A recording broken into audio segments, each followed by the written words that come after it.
আচ্ছা, সবাই কি স্ক্রিনটা দেখতে পাচ্ছেন? জি স্যার, দেখা যাচ্ছে। আচ্ছা, সবাই কেমন আছেন? জি স্যার, আলহামদুলিল্লাহ। স্যার, আপনি কেমন আছেন? জি ভাই, আমিও আছি, আলহামদুলিল্লাহ ভালো আছি। তো আজকে ক্লাস শুরু করে দেই। আচ্ছা, তার আগে একটু আমি আপনাদের অ্যাসাইনমেন্টগুলো একটু দেখে আসি। আমি অবশ্য লগ ইন করছি অ্যাডমিনে, দেখতেছি মোটামুটি আপনাদের আগে 22 নাম্বার 23 নাম্বার ক্লাসের দুই একজন অ্যাসাইনমেন্ট জমা করছে আর কি। ও আচ্ছা, এগুলা ড্রাইভের লিঙ্ক তো।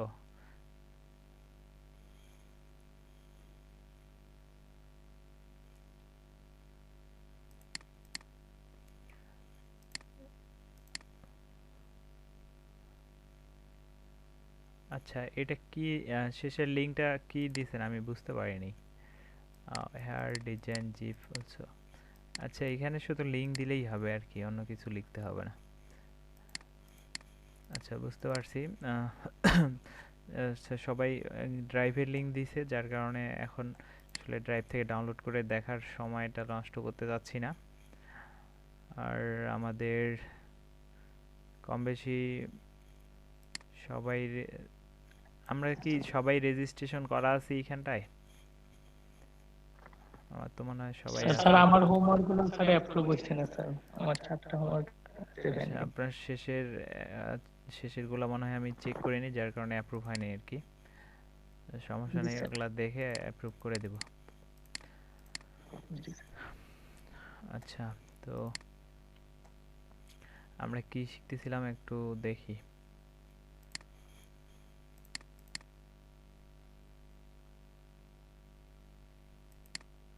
আচ্ছা, প্রবলেম।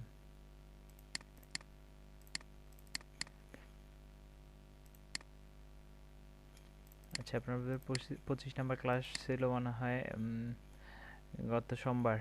আচ্ছা, সোমবারে আমরা পিএইচপি সম্পর্কে শিখতেছি। তো এক কাজ করি, সার্ভারটা ওপেন করতে হবে পিএইচপি ক্লাস করতে গেলে।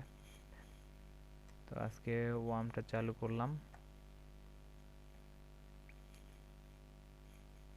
আচ্ছা, পিএইচপির আপনাদের ভেরিয়েবল ফাংশন, তারপর হচ্ছে সিনট্যাক্স ব্যবহার, মানে আসলে টোটালি আপনাদের পিএইচপি লাগবে না। মানে পিএইচপি শুধু কোড এডিট বা কোড লিখতে পারলে বা কোড বুঝতে পারলেই হবে আর কি। এরপরে আমাদের যেটা শিখতে হবে, মানে ওয়ার্ডপ্রেস শিখতে হবে আর কি মেইনলি। আমরা যদি ওয়ার্ডপ্রেসটা একটু আপনাদের দেখাই, শুধু ওয়ার্ডপ্রেস লিখে সার্চ করলাম, এরপরে ওয়ার্ডপ্রেস ডাউনলোডের পেজে সরাসরি চলে আসেন। তো আচ্ছা, ওয়ার্ডপ্রেসের হোম পেজ দেখাই, এই যে wordpress.org, এটা একটা ওয়েবসাইট, আর wordpress.com একটা ওয়েবসাইট। তো .com, এই wordpress.com একটা ওয়েবসাইট। দুইটাই একই ব্লগ টাইপের ওয়েবসাইট তৈরি করার জন্য।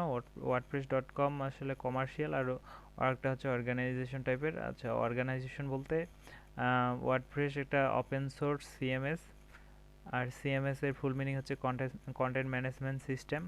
তো এই কন্টেন্ট ম্যানেজমেন্ট করার জন্য একটা পুরো তাদের একটা সিস্টেম, তাদের একটা তৈরি করা আছে, সেটা আমরা ইউজ করি। শুধু আমরা না, অনেকে ইউজ করে আর কি।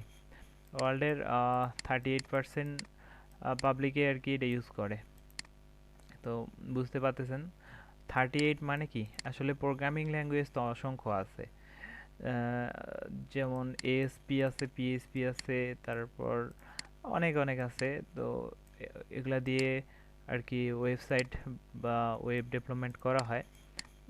এখন এই যে ওয়ার্ডপ্রেস, এইটা দিয়েই আবার 38% ওয়েবসাইট, ওয়ার্ল্ডের মধ্যে যত ওয়েবসাইট আছে তার মধ্যে 38% ওয়েবসাইট শুধু ওয়ার্ডপ্রেস ইউজ করছে। আর ওয়ার্ডপ্রেস সিএমএসটা ওই পিএইচপি দিয়ে তৈরি করা। তার মানে এই ওয়ার্ডপ্রেসটা একটা পিএইচপির বিশাল এরিয়া ধরে আছে, প্লাস এটা নিয়ে কাজেরও কোনো অভাব নেই, প্রচুর কাজ আছে। আর এটা ওয়ার্ডপ্রেসের লেটেস্ট ভার্সন হচ্ছে 5.3.3। আর এটা wordpress.org ওয়েবসাইটে আসছে আর কি, মেইন ওয়েবসাইটে এটা। আর এখানে ডাউনলোডে ক্লিক করে আমরা ডাউনলোডের লিঙ্কে আসছি।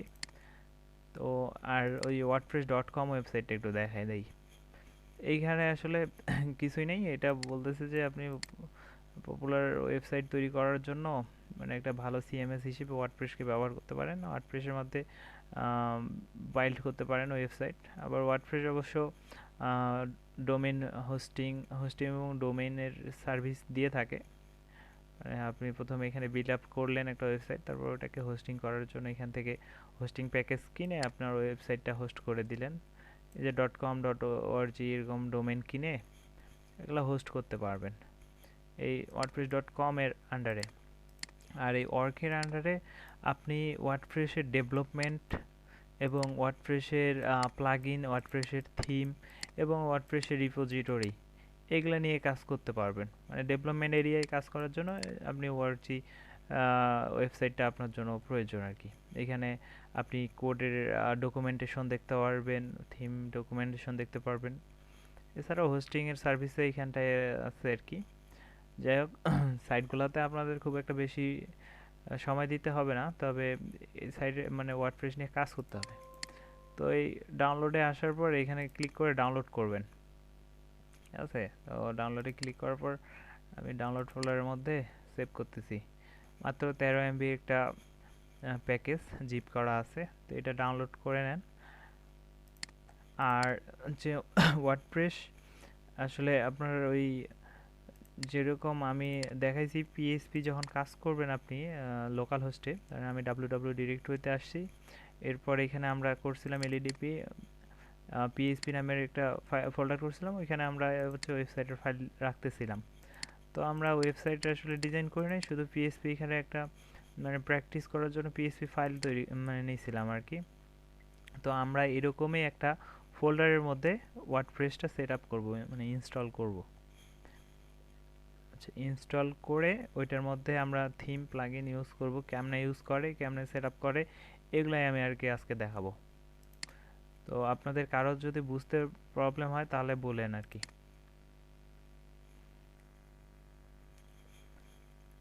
আচ্ছা, তো ডাউনলোড হচ্ছে, একটু সময় নিচ্ছে। ততক্ষণে এক কাজ করি, আসলে ওয়ার্ডপ্রেস আচ্ছা, এখানে ওয়ার্ডপ্রেসটা সেট আপের আগে আরও কিছু পিএইচপির জিনিসপত্র দেখা দিই। আমরা যখন এই পিএইচপির একটা ফাইল তৈরি করি, যেমন এটা একটা ফাইল তৈরি করছি, আর আচ্ছা এই যে ফাইলটা তৈরি করছি এই ফাইলটা আমাদের রান হয় কেমনে, যখন আমরা লোকাল হোস্ট স্ল্যাশ দিয়ে ফোল্ডারের নাম লিখি, তারপরে এই ফাইলটা রান হয়, তাই তো? এখন এইখানে শুধু আমরা কি পিএইচপির কোড লিখছি, আর কিন্তু অন্য কিছু করি নেই। এখন এই পিএইচপি দিয়ে কোড লিখলেই যে আপনি একটা ওয়েবসাইট, ডাইনামিক ওয়েবসাইট তৈরি করতে পারবেন সেটা কিন্তু না। ডাইনামিক ওয়েবসাইট মানে হচ্ছে আপনার কিছু ডাটাবেস জমা থাকবে। তো ডাটাবেসগুলো কোথায় জমা রাখতেছেন, এটা তো নর্মালি একটা কোড রান হতেছেন, কিন্তু ডাটাবেসগুলো কোথায় জমা রাখবেন? তো ডাটাবেস জমা রাখার জন্য ওই যে আপনার এটার সাথে একটা যে মাইএসকিউএল নামের একটা সার্ভার সেট আপ হয়, মানে আপনার ডাব্লিউ ওয়াম বা জ্যাম্পের সাথে একটা মাইএসকিউএল নামের একটা যে ফিচার অ্যাড হয়। তো এইটার মাধ্যমে আপনাকে একটা ডাটাবেস তৈরি করে নিতে হবে। তো ওইটা অ্যাক্সেস করার জন্য আপনি এখান থেকে যে পিএইচপি মাই অ্যাডমিনে ক্লিক করলেও আসবে। তো এটা আমাকে আসলে ফায়ারফক্সে নিয়ে যাবে, তো আমরা এইখানেই দেখি। তো এখানে আপনি লোকাল হোস্ট লোকাল হোস্ট লিখে স্ল্যাশ দিয়ে পিএইচপি মাই অ্যাডমিন, এই যে পিএইচপি মাই অ্যাডমিন এই টেক্সটটা লেখার পর এন্টার দিবেন। তো এটা ডাউনলোড হয়ে এটা রাখতেছে না। তো এইভাবে আপনি যখন পিএইচপি মাই অ্যাডমিন লিখে এন্টার করবেন, তারপরে এখানে একটা ইউজার নেম এবং পাসওয়ার্ড দিতে বলবে। তো আপনি এখানে ইউজার নেম হিসেবে রুট দিবেন আর পাসওয়ার্ডটা ব্ল্যাঙ্ক রাখবেন, রাখে গোতে ক্লিক করবেন। তো আপনার লগ ইন করবে, আর আমার লগ ইন করতেছে না, আমি আসলে রুটের সাথে একটা পাসওয়ার্ড ইউজ করছি যার কারণে। তো পাসওয়ার্ডটা দিলাম, রুট দিলাম, এরপর আমার লগ ইন করবে আর কি। তো একটু ওয়েট করেন, এখানে লগ ইন হইলো। এই যে পাশে অনেকগুলা ডাটাবেসের লিস্ট দেখাচ্ছে। অনেকগুলা ডাটাবেস আসলে এখানে কেন আছে, আমি আসলে অনেকগুলো ফাইল নিয়ে অলরেডি আগে কাজ করছিলাম, অনেকগুলো ফোল্ডার করছিলাম, মানে অনেকগুলো ওয়েবসাইট তৈরি করছি এখানে। আর এই ওয়েবসাইটগুলা যে আমার ডাটাবেসগুলা তৈরি করতে হয়েছে, ওগুলা আর কি এখানে আমি পাশে অনেকগুলো ডাটাবেস মানে তৈরি করছিলাম আর কি। তো এইগুলাকে ডাটাবেস বলে। আর ডাটাবেস মানে হচ্ছে কি অনেকগুলা টেবিলের সমন্বয়ে একটা ডাটাবেস হয়। আর ওই টেবিলের মধ্যে আবার অনেকগুলা রো সেল থাকে, ওই রো সেলের মধ্যে আবার অনেক ডাটা জমা হবে আর কি, জমা থাকবে। যেমন ধরেন আপনাদের যদি প্রথমে আমার একটা ডাটাবেস দেখাই, তো এই ডাটাবেসটাতে আসার পরে এখানে অনেকগুলা টেবিল দেখতে পাচ্ছেন। তো এই টেবিলগুলোর মধ্যে আপনি যদি একটা টেবিলে আসেন যে ক্যাটাগরি নামের টেবিলে, এই টেবিলে শুধুমাত্র ওই ওয়েবসাইটের ক্যাটাগরিগুলা সেট করা আছে, যেমন তারপর অটোমোবাইলস, তারপর ট্রাক, মোটরসাইকেল, স্কুটার। এই যে আমার যে ক্যাটাগরিগুলো ছিল ওই ওয়েবসাইটের, এটা একটা ই কমার্স ওয়েবসাইট ছিল আর কি। তো ওই ক্যাটাগরিগুলো এখানটায় আছে আর কি একটা টেবিলের মধ্যে, দেখেন টেবিলের বিভিন্ন কলামের মধ্যে এগুলা আছে। তো এইখানে আসলে ডাটাবেজে থাকবে এবং ডাটাবেস থেকে ডিলিট হয়ে যাবে। এই এই কোয়েরিগুলো আসলে আমার ওই ওয়েবসাইটের যে আপনার আহ, যে পিএইচপি ফাইলগুলো আছে, এই ফাইলের মধ্যে ওই কন্ডিশনগুলো তৈরি করা আছে, ওইভাবে প্রোগ্রামিং করা আছে। আর এইখান থেকে ওইগুলা অটোমেশন হবে, এখান থেকে চলে যাবে আবার নতুন করে অ্যাড হবে। যদি আমি অ্যাড ক্যাটাগরি করি তাহলে এখানে অ্যাড হবে, আবার রিমুভ করলে ডিলিট হয়ে যাবে। তো মেইন বিষয় হচ্ছে আমাদের মাইস্কুয়েল এবং পিএইচপি দুইটাকে একসাথে মিক্স করে ইউজ করতে হয়। তো আমি যে ওয়ার্ডপ্রেসটা ডাউনলোড করছি বা করতেছিলাম, তো এই ফাইলটাও কিন্তু আমরা যখন ইনস্টল করব তখন এর সাথে কিন্তু এই আপনার ডাটাবেস কনফিগার করে রাখতে হবে, মানে যাতে আপনি যখন ওয়েবসাইটে কোনো পোস্ট অ্যাড করবেন অথবা কোনো যে ইমেজ অ্যাড করতেছেন, তো ইমেজ এবং পোস্টগুলো ডাইনামিকলি আর কি ডাটাবেসে সেভ হয়ে থাকবে এবং আপনি চাইলে ডিলিট করবেন, পরে আবার শো করাবেন। এবং ইউজার সিস্টেম হলে আপনার ইউজারের ডাটাগুলো সেভ থাকবে আপনার এই যে পিএইচপি মাই অ্যাডমিনের ডাটাবেজে। এবং আপনার ওই ডাটাবেজের সাথে চেক করে আপনি হচ্ছে ইউজারকে লগ ইন করতে দিবেন। এই সিস্টেমগুলো আপনি করার জন্য এই পিএইচপি মাই অ্যাডমিন বা পিএইচপি মাই এসকিউএল এর সাথে আপনার কমিউনিকেট করতে হবে। তো আপনার যখন এই লোকাল সার্ভার সেট আপ করবেন, মানে জ্যাম বা ওয়ার্ম সেট আপ করবেন, তখন আপনার এই ফিচারটা পাবেন আর কি। যেমনটা লোকাল হোস্ট লিখে এন্টার করলে আপনি পাচ্ছেন এখানে সাইটগুলো এক্সিকিউট করতে পারতেছেন, এই যে সাইডের ফোল্ডারগুলো। পাশে আপনি যে পিএইচপি মাই অ্যাডমিনেও এক্সিকিউট করার জন্য পাচ্ছেন একটা ফিচার। তো পিএইচপি মাই অ্যাডমিনে আসলে ডাটাবেস কন্ট্রোল করবেন, আর পিএইচপি লোকাল হোস্টে আসলে ওয়েবসাইট কন্ট্রোল করবেন। এই তো এইখানে আপনি এখন ডাটাবেস কন্ট্রোল করবেন। তো তার আগে একটু দেখেন আপনি যেটা ফাইল ডাউনলোড করলেন, মানে ওয়ার্ডপ্রেসের যে জিপ ফাইলটা ডাউনলোড করলেন, এটার মধ্যে অনেকগুলা ফাইল ফোল্ডার আছে। পিএইচপি সব পিএইচপি ফাইল আছে নিচে, আর উপরে কয়েকটা ফোল্ডার আছে। এবং ওই ফোল্ডারগুলোর মধ্যে ঢুকলে এগুলোর মধ্যে আরও পিএইচপি আছে এবং সিএসএস, কিছু ইমেজ ইউজ করছে। তারা সিএমএসটা তৈরি করতে যেগুলো লাগছে সেগুলো তৈরি করছে, মানে সেট করছে। এবং এখানে ডাব্লিউপি কন্টেন্ট, ডাব্লিউপি ইনক্লুডস নামের ফোল্ডার আছে কয়েকটা। তো যাই হোক, এই ফোল্ডার ফাইলগুলোর পরিচয় আমি একটু পরে দিচ্ছি। তো এটা আমরা ওপেন করলে এই ফাইলগুলো পাচ্ছি। যেহেতু আমরা একটা ওয়েবসাইট তৈরি করব, তো আমরা এখানে একটা ফোল্ডার করে এই ফাইলগুলোকে ওই ফোল্ডারের মধ্যে রাখবো। তো এখানে ধরেন আপনি একটা ফোল্ডার তৈরি করে ফেলেন,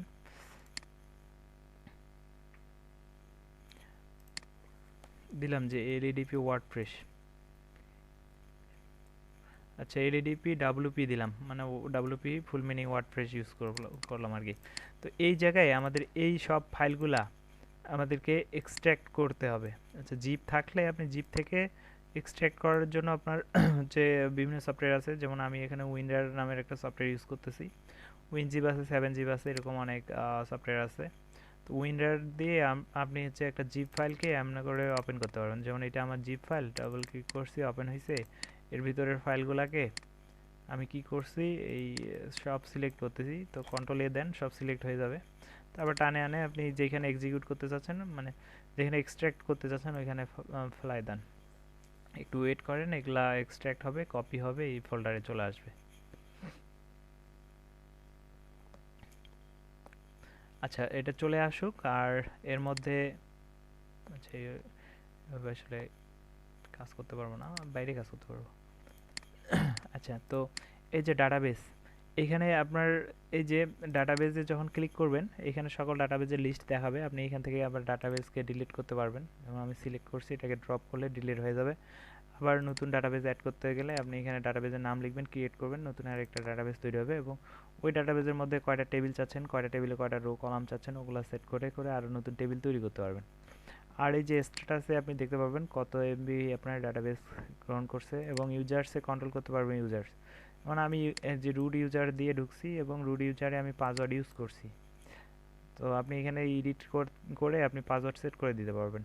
আর এগুলো সিস্টেম, এগুলা চেঞ্জ করতে পারবেন, ডিলিট করতে পারবেন না। আর নতুন ইউজার অ্যাড করতে পারবেন, যেমন অ্যাড নিউ ইউজার, এখানে আরেকটা ইউজার অ্যাড করে নিতে পারবেন। তারপরে আপনি আপনার এই ডাটাবেসগুলো থেকে ডাটাবেস থেকে অনেকগুলো ডাটাবেস থেকে একটা ডাটাবেসকে আপনি এক্সপোর্ট করতে পারবেন, আবার নতুন ডাটাবেস আপনি ইম্পোর্ট করতে পারবেন এই অপশনগুলোর মাধ্যমে। মানে এক্সপোর্ট করতে গেলে আপনার এখানে সরাসরি ক্লিক করবেন না, একটা ডাটাবেস সিলেক্ট করে তারপর ক্লিক করবেন, তাহলে এক্সপোর্টে আসবে। আর এই অবস্থায় এক্সপোর্ট করলে সবগুলো এক্সপোর্ট হবে। তো কাস্টম করে আবার আপনি এখান থেকে ডিফাইন করে দিতে পারেন শুধু একটা করতে যাচ্ছি, তারপরে আপনি এক্সপোর্ট করেন। তো এইভাবে করার থেকে এইভাবে সিলেক্ট করে তারপরে এক্সপোর্টে আসবেন। আর ইম্পোর্ট আপনি সরাসরি এখান থেকে ক্লিক করে ইম্পোর্টে আসে আপনার ফাইল, এসকিউএল ফাইল লোড করে দিবেন, দিয়ে গো করবেন, চলে আসবে।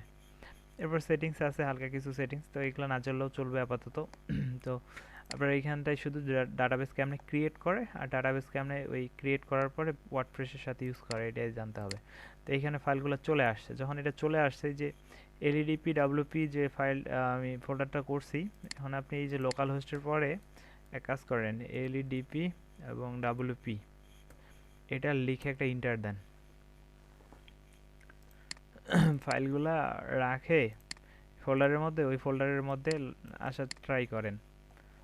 তো এইখানে আসলে সময় নিচ্ছে, ফার্স্ট টাইম আর কি, এই জন্য সময় নিচ্ছে। তো এইখানে আমাকে বলতেছে একটা লিঙ্গুয়েজ সিলেক্ট করে কন্টিনিউ করতে।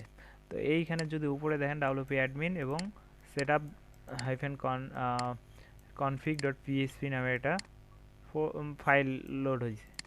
আমরা তো এত কিছু লিখি নাই, আমি লিখছিলাম শুধু এইটা, কিন্তু আমাকে এখানে নিয়ে আসতেছে, মানে ফার্স্ট টাইম যখন আপনি একটা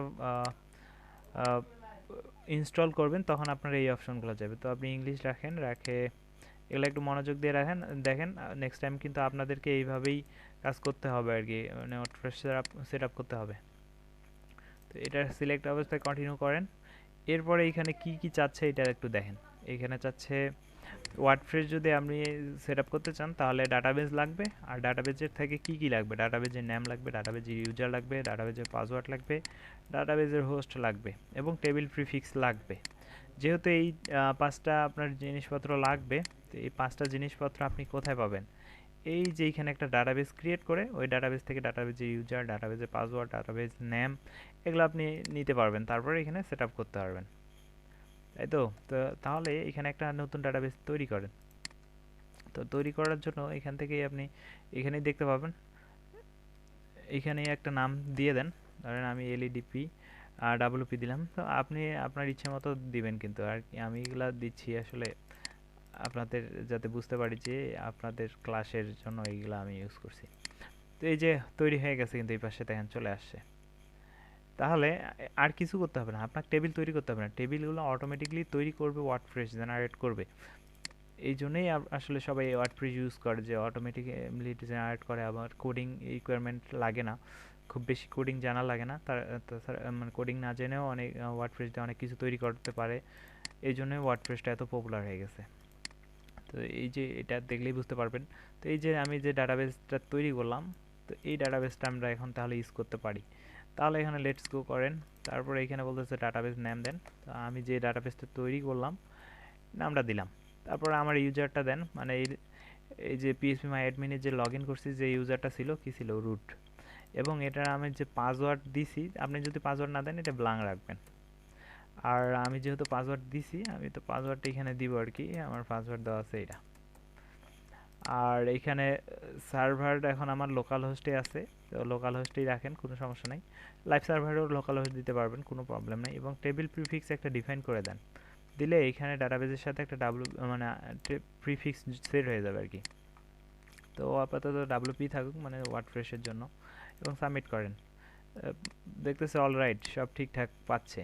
যদি আপনি এগুলা কোনো একটা ভুল দিতেন, ধরেন এটা আপনি ইউজার নেম ভুল দিয়েছেন, পাসওয়ার্ড একটা ভুল দিয়েছেন, তাহলে কি করে বলতেছে এটা পাচ্ছে না।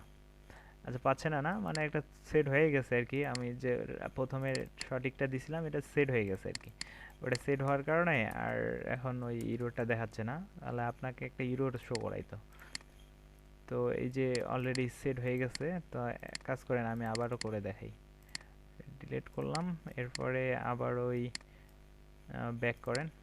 এইখানে আপনি একটু ভুলভাল কিছু দিয়ে দেন, ধরেন ইউজার নেম দিলেন না, পাসওয়ার্ডের মধ্যে একটা কিছু দিয়ে রাখছেন, বলতেছে ইরোর কানেকশন, কানেকশন পাচ্ছে না।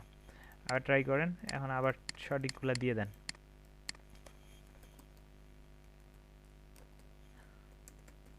আচ্ছা তারপরে এই লোকাল হোস্ট এবং ডাব্লিউপি এটা রাখলাম, তৈরি করলাম।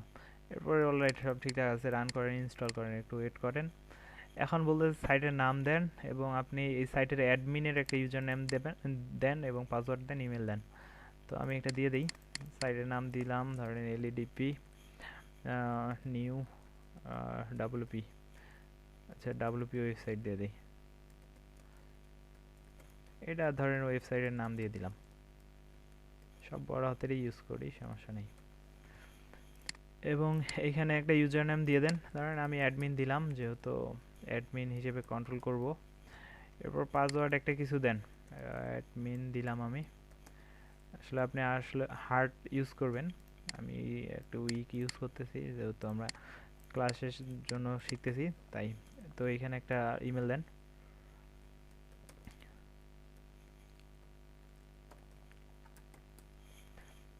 ruraltechid@gmail.com ইমেলটা আমি ইউজ করতেছি এই ওয়েবসাইটের জন্য।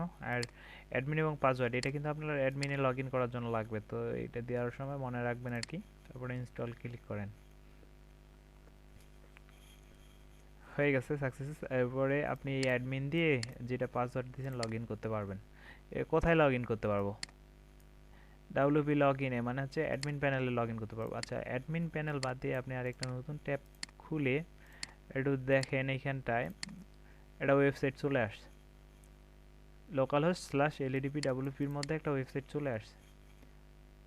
এখানে নাম শো করতেছে, এখানে জাস্ট আনাদার ওয়ার্ডপ্রেস ওয়েবসাইট, এখানে একটা পেজ, এখানে সার্চ করার অপশন, এখানে একটা পোস্ট দেখাচ্ছে হ্যালো ওয়ার্ল্ড, আর এখানে কিছু উইজেট দেখাচ্ছে এবং এখানে আমি লগ ইন করতে পারবো এখান থেকে। এছাড়াও আমাকে এইখানে একটা লগ ইন পেজ দিয়ে দিছে।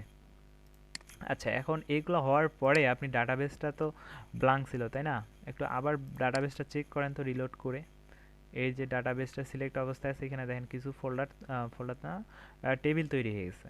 এবার টেবিলগুলোর প্রিফিক্স দেখেন ডাব্লিউপি সেট হয়ে গেছে না, ওই যে আমরা যে প্রিফিক্স হিসেবে এখানে ডাব্লিউপি একটা দিয়ে রাখছিলাম আন্ডারস্কোর, ওই ডাব্লিউপি আন্ডারস্কোর নিয়ে তারপরে যে পোস্ট অপশন টার্মস এগুলো আর কি চলে আসছে, এই টেবিলগুলো চলে আসে। তো এগুলো জেনারেট করে ফেলছে ওয়ার্ডপ্রেস এই ফাইল এই ফোল্ডার এই সাইটটা আসার জন্য। তো এটা একটা বেসিক ডিজাইন চলে আসছে। তো আপনি কেমনে এগুলো কাস্টমাইজ করবেন আর কেমনে নতুন নতুন থিম ইউজ করবেন, প্লাগইন ইউজ করবেন, এগুলাই এখন আমি দেখাবো। তার আগে একটু দেখেন, এখন এই যে সেটআপটা হইলো, নেক্সট টাইমে কিন্তু আপনি এখানে আসলে আর ওই আপনাকে ইনস্টল করতে বলবে না, এরপর সরাসরি আপনাকে ওয়েবসাইটে নিয়ে আসবে। তো আচ্ছা তাহলে এটা আর লাগতেছে না, এখান থেকে যেহেতু আমরা ফাইলগুলো এক্সিকিউট করে নিয়েছি। এখন দেখেন ওই ফোল্ডারের মধ্যে যে আমরা রাখছিলাম ফাইলগুলা, এই যে ফাইলগুলা, তো এখানে আপনার এই যে ডাব্লিউপি কনফিগ নামের একটা যে পিএসপি ফাইল আছে, তো এটা যদি আপনি একটু এডিটে ওপেন করেন তাহলে দেখবেন এই যে আপনার ডাটাবেজের নেম, তারপরে ডাটাবেজের ইউজারের পাসওয়ার্ড, হোস্টের নেম এবং টেবিল প্রিফিক্সটা একটু নিচে পাবেন। এই যে এইগুলা এইখানটায় মানে এই ফাইলের কনফিগ ফাইলের দ্বারাই মানে সেট হয়েছে। তো আপনার যদি এই ফাইলটা নাও থাকে, এই ফাইলটা যদি আপনি ডিলিটও করে ফেলেন বা আপনি এইভাবে যদি সেট আপ নাও করেন, ইনস্টল যদি এইভাবে না করেন ব্রাউজারের মাধ্যমে, আপনি যদি এই ফাইলের মধ্যে এগুলো সঠিকভাবে লিখে দিতে পারেন, মানে এখানে একটা এই ফাইল তৈরি করতে পারেন। সেট আপের আগে কিন্তু এই ফাইল থাকে না, সেট আপের আগে এই ফাইলটা থাকে স্যাম্পল ফাইলটা। তো স্যাম্পল ফাইলটা যদি ওপেন করেন দেখবেন কিছুই না, এই যে এখানে বলছে ইওর ডাটাবেস নেম হেয়ার, আর এই যে এগুলা দেওয়া আছে। তো এখানে কি আছে কনফিগ স্যাম্পল ডট পিএসপি আর এখানে ডাব্লিউপি কনফিগ ডট পিএসপি, এই স্যাম্পলটা উঠে যায় ডাব্লিউপি কনফিগ হয়ে গেছে। আর এই এদের জায়গায় আমার ডাটাগুলা সেট হয়ে গেছে, তাই তো, মানে নতুন এই ফাইলটা জেনারেট হয়েছে এই ফাইল থেকে। তো আপনি এই ফাইলটা ডিলিট করে দিয়ে বা আপনি সেট আপ যখন করবেন তখন এই ফাইলটা নতুন তৈরি করার জন্য এটা একটা ডুপ্লিকেট করবেন, করে রিনেম করে wp config করবেন, করে এই নেম ইউজারগুলো দিয়ে দিবেন, দিলেই আপনার আর ওই এইখান থেকে সেট আপ করতে হবে না, সরাসরি আপনার ওয়েবসাইট চলে আসবে। আচ্ছা, সরাসরি আসবে না, তারপরে একটা ইনস্টলের জন্য নেবে, মানে এই টেবিলগুলো তৈরি করে ফেলবে আর কি। তো এই টেবিলগুলো তৈরি করার জন্য সে একটা ওয়ান টাইম সেট আপের একটা একেবারে রাখবে আর কি। তো ওটা আপনি বুঝতে পারবেন না, আর এখানে যেটা করলাম এটা আসলে আপনাদের সহজ মনে হবে। আর মানে দুইটার কথাই বলে দিচ্ছি, দুইভাবেই আপনি সেট আপ করতে পারবেন। তো যেটা ইজি সেটাই ইউজ করেন। আর এরপরে আপনি এখানে লগ ইন করার জন্য ওই যে ইউজার আইডি আর পাসওয়ার্ড যে দিয়েছেন সেটা ইউজ করবেন। আর এটা ফ্রন্ট এন্ড। আর এই যে ব্যাক এন্ডটা এখন আমরা লগ ইন করে দেখি, অ্যাডমিন আর পাসওয়ার্ড মনে হয় দিলাম অ্যাডমিন অ্যাডমিন 123, একটু দেখি। হ্যাঁ, এটাই দিছি, লগ ইন করেন। তো এই যে ওয়ার্ডপ্রেসের ব্যাকএন্ড মানে হচ্ছে অ্যাডমিন প্যানেল। এখানে আসলে যে লেফট সাইডে কিছু মেনু আইটেম থাকবে, এই মেনু আইটেমের দ্বারা অনেক কিছু কন্ট্রোল করতে পারবো। এক কাজ করেন, আচ্ছা এইটা আর লাগতেছে না আপনার, এগুলো এখন অটোমেটিকলি জেনারেট হবে, তো এটা আমি কাটে দিচ্ছি। আর এই যে অ্যাডমিন প্যানেল আসছি, এখন এই অ্যাডমিন এটা ড্যাশবোর্ড, আর এরপরে পোস্ট। এখন দেখেন তো এই ওয়েবসাইটে একটা পোস্ট আছে যে হ্যালো ওয়ার্ল্ড, এই যে পোস্টগুলো কন্ট্রোল করবেন অল পোস্টে আসেন, এই যে হ্যালো ওয়ার্ল্ড পোস্টটা। তো এটা যদি আপনি একটু এডিট করেন, করে এই যে হ্যালো ওয়ার্ল্ডটা আপনি চেঞ্জ করতে যাচ্ছেন টাইটেলটা, এখানে আসলে এগুলো আসছে আপনাকে ডেমো দেখার জন্য। এই যে হ্যালো ওয়ার্ল্ড টাইটেলটা আপনি চেঞ্জ করেন, যে this is our first post. তো এক কাজ করেন, এখানে ওই ওয়ার্ড দিছিলাম মনে হয়, আর এইখানে কিছু টেক্সট দিয়ে দিবেন। তো একটু টেক্সট নেওয়ার জন্য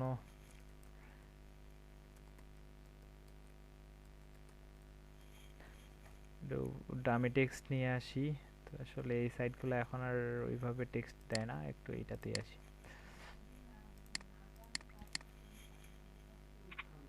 আচ্ছা, এইখান থেকে একটু টেক্সট নিয়ে নিলাম, আচ্ছা এইটুকুই কপি হোক, এবং এই যে এইখানে পেস্ট করে দিলাম। এরপরে 3 বার পেস্ট করে এটা আসলো এবং আপডেট দিলাম। আচ্ছা, আপডেট দেওয়ার পর আবার যদি ওয়েবসাইটটা রিলোড করেন ফ্রন্ট পেজটা, তাহলে দেখা যাচ্ছে this is our first post, আর এই যে যে কন্টেন্টগুলো দিলাম এগুলো শো করতেছে। এছাড়াও আপনার এই পোস্টের সাথে আপনি চাইলে এখানে থেকে আপনি ইমেজ সেট করতে পারবেন। একটু দেখি ইমেজ,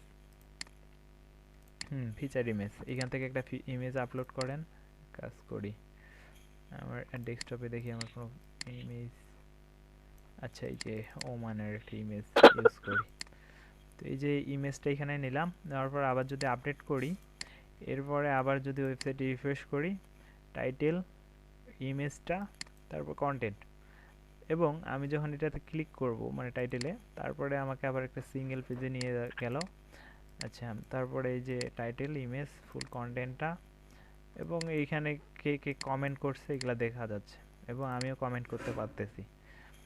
এই যে একটা সিস্টেম, এবং এই যে পোস্ট। আচ্ছা, এখন হোম পেজে গেলে আমি একটা পোস্টেই দেখতে পাচ্ছি, আর কিছুই না। কারণ কি, আপনি একটু ব্যাক করেন, একটা পোস্টেই আছে, আর একটা পোস্ট করেন। আচ্ছা, আমি লর্ড এমিশনটা কাটে দিছি, তো এইখান থেকেই কপি করি। আচ্ছা, এগুলা তো লাগবে না আর আমাদের ওয়ার্ডপ্রেস, আর কি এগুলা লাগবে না। তো এখানে একটা নতুন পোস্টের জন্য আমি টাইটেল এটা ইউজ করলাম, আর কন্টেন্টের জন্য এখান থেকে কিছু কন্টেন্ট কপি করি।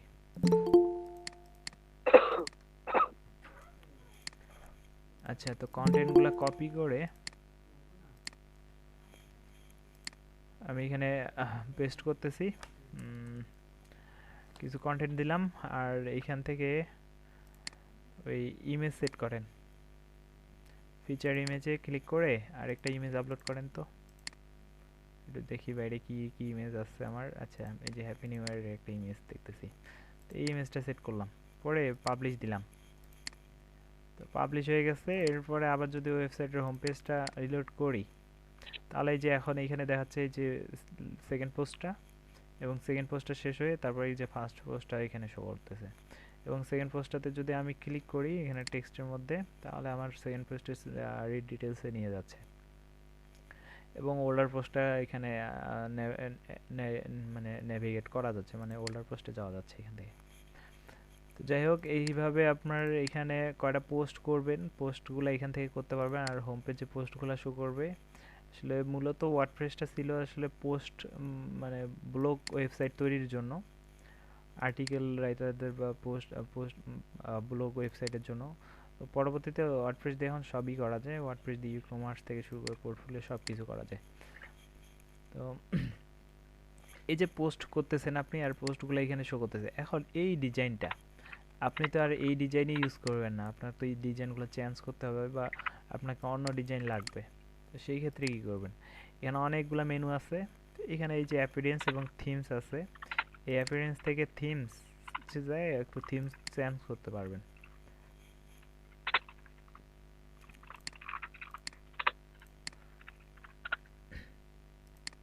আচ্ছা, তো এইখানে আসছি আমি, অ্যাপিয়ারেন্স থেকে থিমসে আসছি। আসার পরে এখানে অ্যাড নিউ করেন, করলে এখানে অনেকগুলো থিম সাজেস্ট করবে এবং এগুলো ফ্রি, অনেক ফ্রি থিম সাজেস্ট করবে। এছাড়াও আপনি পপুলার ফিচার এবং লেটেস্ট ফেভারিট অথবা সার্চ করতে পারেন।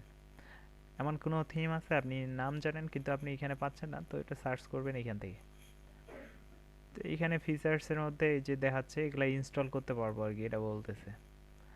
এবং এগুলার প্রিভিউর জন্য একটা থাম্বনেল ইমেজ সেট করা আছে। এই ইমেজ দেখে বুঝতে পারতেছি যে এটার লুকিংটা কীরকম হতে পারে। যেমন কারেন্টলি ইনস্টল আছে এটা, তো এটা এইরকম, এই জন্য আমরা এইরকম দেখতেছি। তো আর এইগুলা এরকম আসবে। তো আমার কী টাইপের লাগবে ওটা আর কি এখান থেকে সার্চ করে নেব। ধরেন আপনার একটা ব্লগের জন্য দরকার থিম, তো একটা ব্লগ থিম সার্চ করেন, এটা ব্লগ লিখে এন্টার দেন, এবং এখানে অনেক সাজেস্ট আসবে আর কি।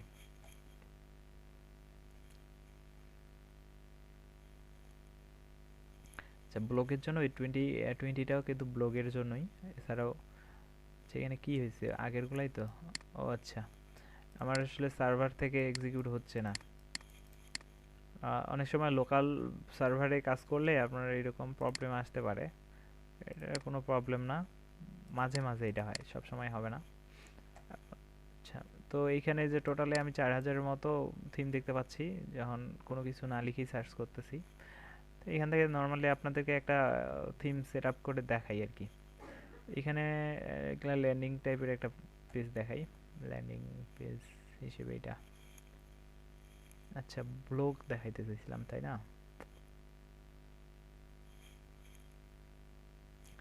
ব্লগ জেআর একটা থিম এখানে দেখা যাচ্ছে, এটা ব্লগের জন্যই হবে সম্ভবত।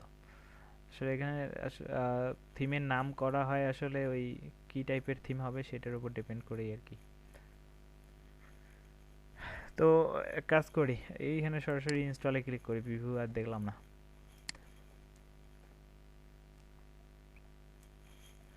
ইনস্টলে ক্লিক করে এটা ডাউনলোড হয়ে ইনস্টল হবে, তো একটু সময় নেবে। আচ্ছা, এখানে ইনস্টল ফেল, ওই একই প্রবলেমে আমি ভুগতেছি। এক কাজ করেন, যদি আপনারা এইভাবে ইনস্টল করতে না পারেন, ধরেন এইখানটায় আপনি ইনস্টল হচ্ছে না, এটা শুধুমাত্র লোকাল সার্ভারেই এই প্রবলেমটা মাঝে মাঝে করবে। আবার কানেকশন অফ করে আবার রিকানেক্ট করলে আর এই সমস্যা হবে না। আর যদি এরকম সমস্যায় পড়েন তাহলে এই যে আপনার থিমটার নাম আছে না, এই থিমের নামটা এটা একটু কপি করেন, করে এখানে একটু সার্চ করেন। আচ্ছা, এইখানে আবার এইখান থেকেও একটু ইনস্টল করতে পারেন, ট্রাই করে দেখতে পারেন।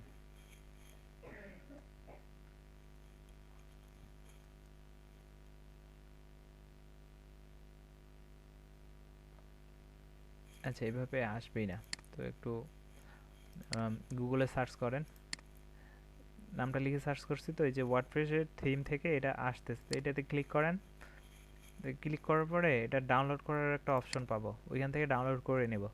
এবং এই থিমসগুলো কোথায় আছে, মানে আমার যে এখানে সেট আপ করা আছে একটা থিমসের মধ্যে এই যে 2019 এবং 2017, এই যে 3টা থিম সেট করা আছে, এই থিমগুলো কোথায় সেট করা আছে। লোকালি যদি এখানে আসেন, তো এই যে ডাব্লিউপি কন্টেন্ট, অ্যাডমিন কন্টেন্ট আর ইনক্লুডস, তো এই কন্টেন্টের মধ্যে যান, এই যে থিম নামে একটা ফোল্ডার আছে, থিমসের মধ্যে আসেন, 1 2 3টা আছে থিম। এই যে 2020 থিমটা, এই ফাইলগুলোর কারণেই কিন্তু আমি এই ডিজাইনটা পাচ্ছি। তো এই জায়গায় আমরা আরেকটা থিমের ফোল্ডার রাখবো, তাহলে ওই থিমটা আমরা এখানে সেট আপ করতে পারবো। তো এই যে ব্লগার নামের থিমটা, এটা নতুন থিম আসলে, 100+ শুধুমাত্র সেট আপ করছে, একেবারে নতুন, কোনো রিভিউ টিভিউ নাই। ডেইলি দিন ডাউনলোড হচ্ছে 300 250 300+। তো আমরাও ডাউনলোড করি। তো এই আমি ডাউনলোড ফোল্ডারে করলাম, এটা জিপ আকারে ডাউনলোড হবে, অলরেডি হয়ে যাচ্ছে। এরপরে থিমসের মধ্যে এটা এক্সট্রাক্ট করব, ওপেন করলাম, এই যে ব্লগ আর জেআর, এটাকে আমি এক্সট্রাক্ট করব থিমসের মধ্যে। এক্সট্রাক্ট হয়ে গেছে, এটা কাটা দেন। এরপরে আমি যদি এই থিমসে একটা রিলোড করি, ওই থিমসটার জন্য এখানে আরেকটা থিম আসবে, এখানে বলবে অ্যাক্টিভ করেন। তো অ্যাক্টিভ করার আগে আপনি প্রিভিউটা দেখে নিতে পারেন। তো প্রিভিউটা যান, একটু কি দেখায় দেখে আসেন। সেরকম কিছুই দেখাবে না, এখানে কেমন টাইটেলগুলো শো করবে, কেমন ইমেজ এবং পোস্ট শো করবে, এটা দেখাচ্ছে। তো এইভাবে পোস্টগুলো শো করবে, এই পাশে ইমেজ, এই পাশে টাইটেল এবং এই পাশে কন্টেন্টটা শো করবে, এবং এই বাটনটা থাকবে এবং মেনু টেনুগুলো এইভাবে আসবে। আর এটা আবার কিনেও ইউজ করতে পারবেন, এটা প্রো ভার্সনও আছে আর কি, ফ্রি ইউজ করা যাবে, প্রো করা যাবে। তো এক কাজ করেন, অ্যাক্টিভ করেন, এইখান থেকেও করতে পারেন, আবার এইখানে যাইও অ্যাক্টিভ করতে পারতেন। তো এটা অ্যাক্টিভ এখানে যেহেতু করছি, এটা চলে আসছে। এখন যদি আমি এর কন্টেন্টগুলো ইম্পোর্ট করে নিতে চাই, এটাতে যেগুলা সেট করা ছিল ওগুলা, তাহলে এখানে ক্লিক করে মানে ইম্পোর্ট করতে পারবো, অথবা আমরা ম্যানুয়ালি এটা সেট করতে পারবো। তো এটা ইনস্টল করার পর আপনি ওয়েবসাইটটা একটা হোম পেজে আবার রিলোড করেন, দেখেন ডিজাইনটা এখন চেঞ্জ হয়ে গেছে, এই ফার্স্ট পোস্টটা, এই সেকেন্ড পোস্টটা। তো ফার্স্ট পোস্টটা একটু ক্লিক করে ভিতরে যান, এই যে ইমেজটা, টাইটেলটা, কন্টেন্টগুলা এবং পোস্ট করার অপশনটা এর একটু ডিফারেন্ট না, এবং এই যে সাইড বারটা এখানে সুন্দর করে শো করতেছে। আর উপরে মেনু সেট করা যাবে, এই যে একদম উপরে যে অ্যাড মেনু বলতেছে। তো এই একটা করলাম, এইটা দিয়ে আমাদের এরকম ডিজাইন আসতেছে। আরেকটা ট্রাই করেন তো, অন্য আরেকটা সেট আপ করেন একটু, এই যে ক্যারিয়ার প্রেসটা একটু ইনস্টল করেন। তো যদি এখানটায় আবার না হয়, আবার ওই সেমভাবে আপনি গুগল থেকে ডাউনলোড করে ইউজ করেন। তো মনে হচ্ছে এবার হওয়ার কথা, যেহেতু সময় নিচ্ছে।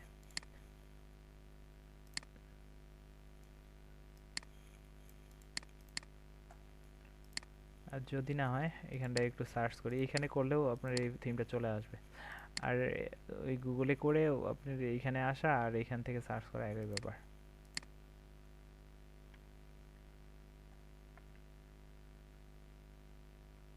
আচ্ছা, এইটাতে হচ্ছে আপনি ক্যাটাগরি ওয়াইজ এইভাবে রাখতে পারবেন, ক্যাটাগরিগুলো শো করাইতে পারবেন, আর পোস্টগুলো এখানে শো করাইতে পারবেন, এডিট মোড করে পোস্টগুলো শো করাইতে পারবেন।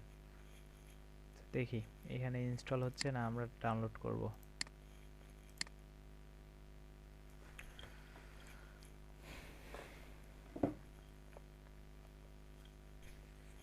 আচ্ছা, তো এই যে আমি এখানে আপনাদেরকে যে থিমগুলো এখানে ইনস্টল করা দেখাচ্ছি, এগুলো আসলে ফ্রি থিম, আর ওগুলা আবার কিনেও ইউজ করা যায়, মানে প্রিমিয়াম ভার্সনে ইউজ করা যায়। তো এরকম কিছু প্রিমিয়াম থিম আমরা ওই যে এই ওয়েবসাইটটাতে যদি আপনি একটু দেখেন, আমি কিন্তু এখানে অনেক প্রিমিয়াম থিম কিন্তু আপনাদের জন্য ফ্রি করে দিছি।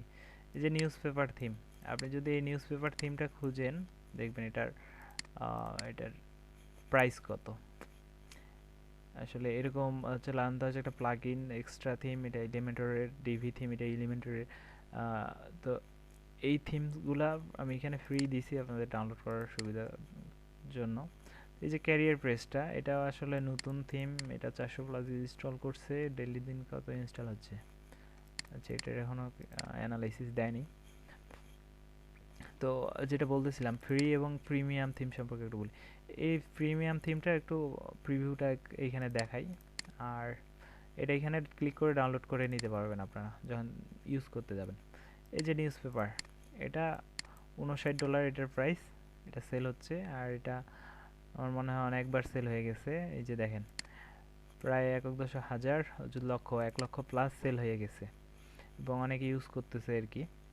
এটার প্রিভিউ আপনি এখান থেকে দেখতে পারেন। এটা দিয়ে কি তৈরি করা যায়, এটা দিয়ে করা যায় না এমন কিছু নেই। এটা না করা যায়, আছে আর কি, লিমিটেশন আছে, কারণ যেহেতু এটা নিউজ পেপার টাইপের, অর্থাৎ ব্লগ এবং নিউজ পেপার এই ধরনের ম্যাগাজিন এইগুলো তৈরি করা যাবে। ই কমার্সের ক্ষেত্রে এটা মানে খুব একটা ভালো রেজাল্ট দিবে না আর কি, তারপরেও যাবে আর কি। ই কমার্স বলছে ওয়ার্ডপ্রেস, এসইও এগুলা সাপোর্ট করবে এবং অ্যাডসেন্স গুগল ইউজ করতে পারবেন। এবং এই থিমগুলো ফাস্টেস্ট থিম আর কি, এবং এগুলা যে আপডেট করতেছে রেগুলার এবং সেল হচ্ছে, এইগুলা নিয়ে আপনি এখানে ডিটেলস দেখতে পারবেন। আর তো এই যে আমাকে যে জায়গায় নিয়ে আসছে আর কি, থিমফরেস্ট.নেট, এই মার্কেট প্লেসগুলো হচ্ছে আসলে বিভিন্ন থিম প্লাগইন এগুলো সেল করার জায়গা। চাইলে আপনিও এখানে এরকম থিম ডিজাইন করে রেডি করে আপনি ডেভেলপ করে এইখানটায় সেল করতে পারবেন আর কি, আপনিও সেল করতে পারবেন। তো এই আপনি থিম সেলও করতে পারবেন, আবার এগুলা থেকে কিনেও আপনি ওয়েবসাইটে ইউজ করতে পারবেন। তো আপাতত কেনার দরকার নাই, আমি এখানে কিছু ফ্রি করে দিছি, ওগুলা আসলে এখান থেকে খুঁজে নিয়ে সেট আপ করে দেখেন আর কি। তো এই যে এইখানে আপনার একটা প্রিভিউ ওরা রাখছে কিছু বাটন টাটন দিয়ে, এবং অনেকগুলা ডেমো স্যার লিঙ্ক আপনার দেওয়া একটা আছে। টিম সেট আচ্ছা, আমি একটা থিম দেখাবো, সমস্যা নাই। অলরেডি একটা তো দেখাইলাম, ওই যে একটু আগে যে এটা সেট আপ করলাম, এর আগে কি করলাম, ওই যে ব্লক জেআর নামের একটা থিম, ঠিক সেম ভাবে এইগুলা ডাউনলোড করার পরে সেট আপ করতে হবে। জি স্যার। আচ্ছা সমস্যা নেই, আমি আর একটা প্রিমিয়াম থিম সেট আপ করে দেখাবো। জি স্যার। তো এই থিমফরেস্ট.নেটে আসে আপনারা ওই দেখে নিয়েন আর কি, কি কি থিম আছে আর কোনগুলা পপুলার চলতেছে একটু দেখাই, তারপরও পপুলার থিম একটা দেখাই দিই।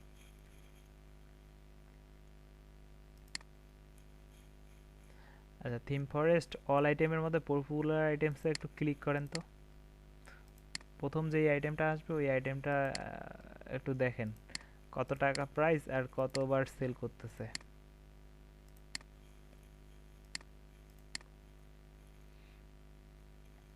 আচ্ছা, এখান থেকে আসার থেকে তো আমি এখান থেকেই যাইতে পারতাম। একটা একটু পুশ করি।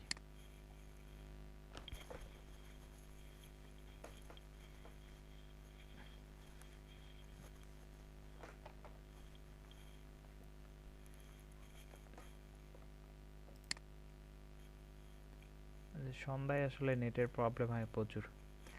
তো এখানে 2020-এ মানে এই সালটায় আসলে সব থেকে বেশি সেল যেগুলা হয়েছে তার মধ্যে আছে অ্যাভাদার থিম এবং দি সেভেন, হচ্ছে ফ্লাটসাম, তারপর পি থিম, এগুলা আর কি।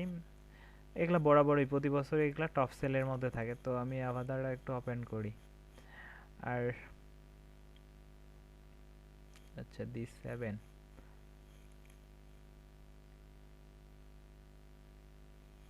আর কাউকে না, দি সেভেনটা ওপেন করি আর কি। তো এই যে অ্যাভাদা, এটা আপনার $60 পার ইয়ার, এটা রেগুলার লাইসেন্স। তো এক্সটেন্ড করলে আবার বেশি প্রাইস আছে আর কি, প্রায় এরকম প্রাইস করে এটা আর কি ওয়ান টাইম কিনে নিতে পারবেন। এবং এটার আপডেট এক্সটেন্ড মানে 24 মাসের জন্য নিতে গেলে আপনারা 60-এর সাথে 18 যোগ করে কিনতে পারবেন আর কি। এইভাবে কিনে ইউজ করা যায়। তো এইটা টোটালি কতবার সেল হয়েছে, 6,32,000 বার সেল হয়ে গেছে। এবং এটা 7.1 ভার্সন বর্তমান চলতেছে। আর এটা যারা ইউজ করতেছে তারা আবার রেটিং করছে, দেখেন সবাই টপ রেটিংয়ে রাখছে, মানে 5 স্টার রেটিংয়ে রাখছে। আচ্ছা, এখন একটা আনুমানিক হিসেব করেন, যদি $60 একটা সেল হয়, তো এই যে 6 লক্ষ প্লাস যে সেল করছে, তাহলে কতগুলা ডলারে এই থিমটা সেল হয়েছে। ডিজাইন ডেভেলপ করছে একটাই, এই একটা জিনিস থেকে তারা ইনকাম কি পরিমাণ করতেছে, যতবার সেল হবে প্রতিবারে টাকা পাবে। আসলে এটা অনেক স্যার পপুলার। টিম বলতে তো স্যার এইচটিএমএল ফাইলকে বোঝায় তাই না স্যার? না, এইচটিএমএল না, পিএইচপির ফাইলের সমন্বয়ে একটা পুরো ওয়েবসাইটের জন্য, পুরো সিস্টেমটা আর কি তৈরি করার জন্য যে একটা থিম, তাকে বোঝায় আর কি। অর্থাৎ এই যে আমরা যে প্রিভিউটা দেখতেছি, এই প্রিভিউ যে স্ট্রাকচারগুলো আসতেছে, এটা কি ওয়ার্ডপ্রেস দিয়ে কন্ট্রোল হচ্ছে, কিন্তু এই যে স্ট্রাকচার ডিজাইনগুলো আসতেছে এবং যে কন্ট্রোলিংগুলো হচ্ছে এইগুলা কিন্তু এই থিমের আন্ডারে হচ্ছে। তো বর্তমান কি থিম সেট আপ করলাম আমরা লাস্ট টাইম, ওই যে ব্লক জেআর থিমটা মনে সেট আপ করলাম, ওই থিমটা দিয়ে এই ডিজাইনটা পাচ্ছে। তো আপনি যদি এইখানে অ্যাভাটারটা সেট করেন তাহলে এই অ্যাভাটার আউটলুক মানে ডিজাইনটা পাবে। আবার অ্যাভাটারতে আসলে অনেকগুলা আপনার প্রিভিউ আছে, আপনি চাইলে ওই প্রিভিউগুলো একটা সেট করে নিতে পারেন।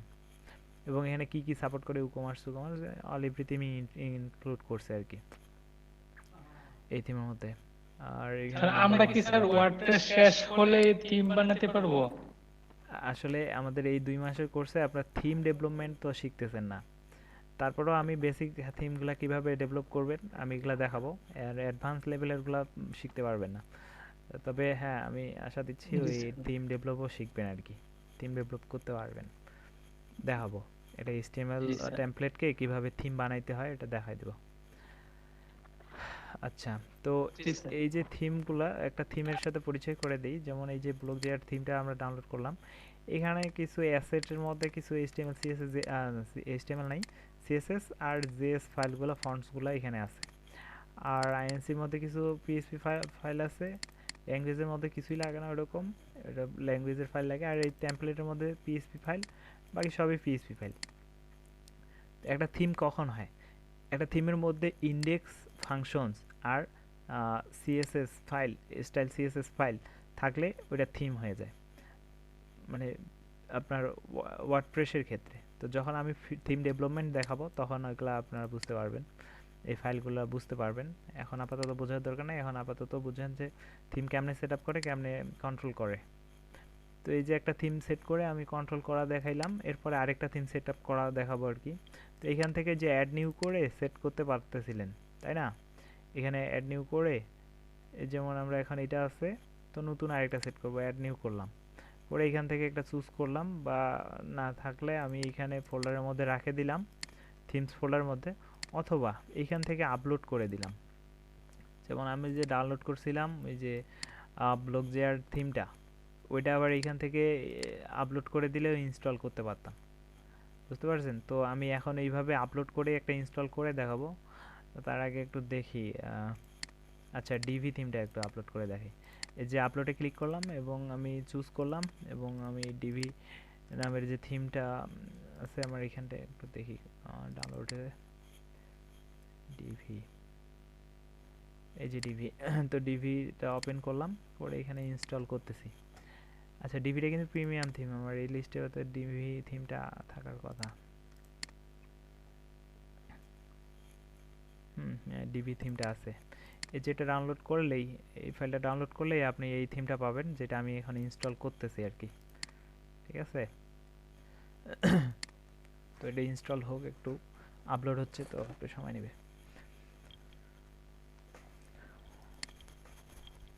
আচ্ছা, তো এগুলা বাদ দিলাম, এদিকে এগুলা আসলে এখানে আমি যে লিস্টটা দেখাচ্ছি এখানে অনেকগুলো আছে, প্রতিটাই সেল হচ্ছে, এবং টোটাল সেলগুলো যদি আপনারা হিসাব করেন দেখবেন যে এরা অনেক পরিমাণ ইনকাম করছে। এবং এই একটা থিমের পিছনে পুরো একটা টিম বা একটা আইটি ফার্ম ওরা কাজ করে, পুরো একটা আইটি ফার্ম একটা থিমেই কাজ করে, আর কোথাও কাজ করতে হয় না, সবাই মিলে ওই একটা থিম সেলের টাকাই ভাগাভাগি করে মনে করেন যে বেতন স্যালারি সব হয়ে যায়। তো এই যে ইনস্টল হচ্ছে, আপলোড হয়ে গেছে, এখন আনপ্যাকিং হচ্ছে, মানে আনজিপ হচ্ছে, আনজিপ হওয়ার পরে এই জায়গায় এই যে ডিভি নামের ফোল্ডারটা চলে আসবে, ঠিক আছে? তো ডিভি নামের ফোল্ডারটা আসবে এবং এইখানটায় কমপ্লিট হয়ে যাবে, তারপর অ্যাক্টিভ করতে পারবো আমরা।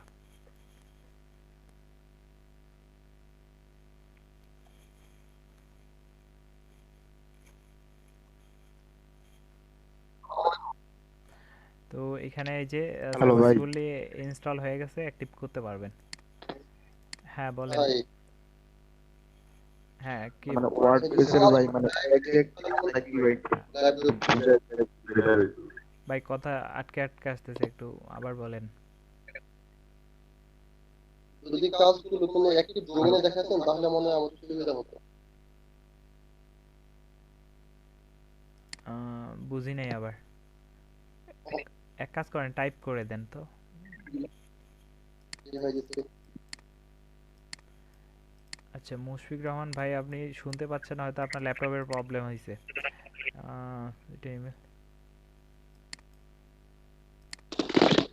এরপরে আবু সালে ভাই, সাউন্ড স্ক্রিন হ্যালো ভাই। দুটাই বুঝতে পারতেছি না ভাই, আপনার নেটের প্রবলেম তাহলে।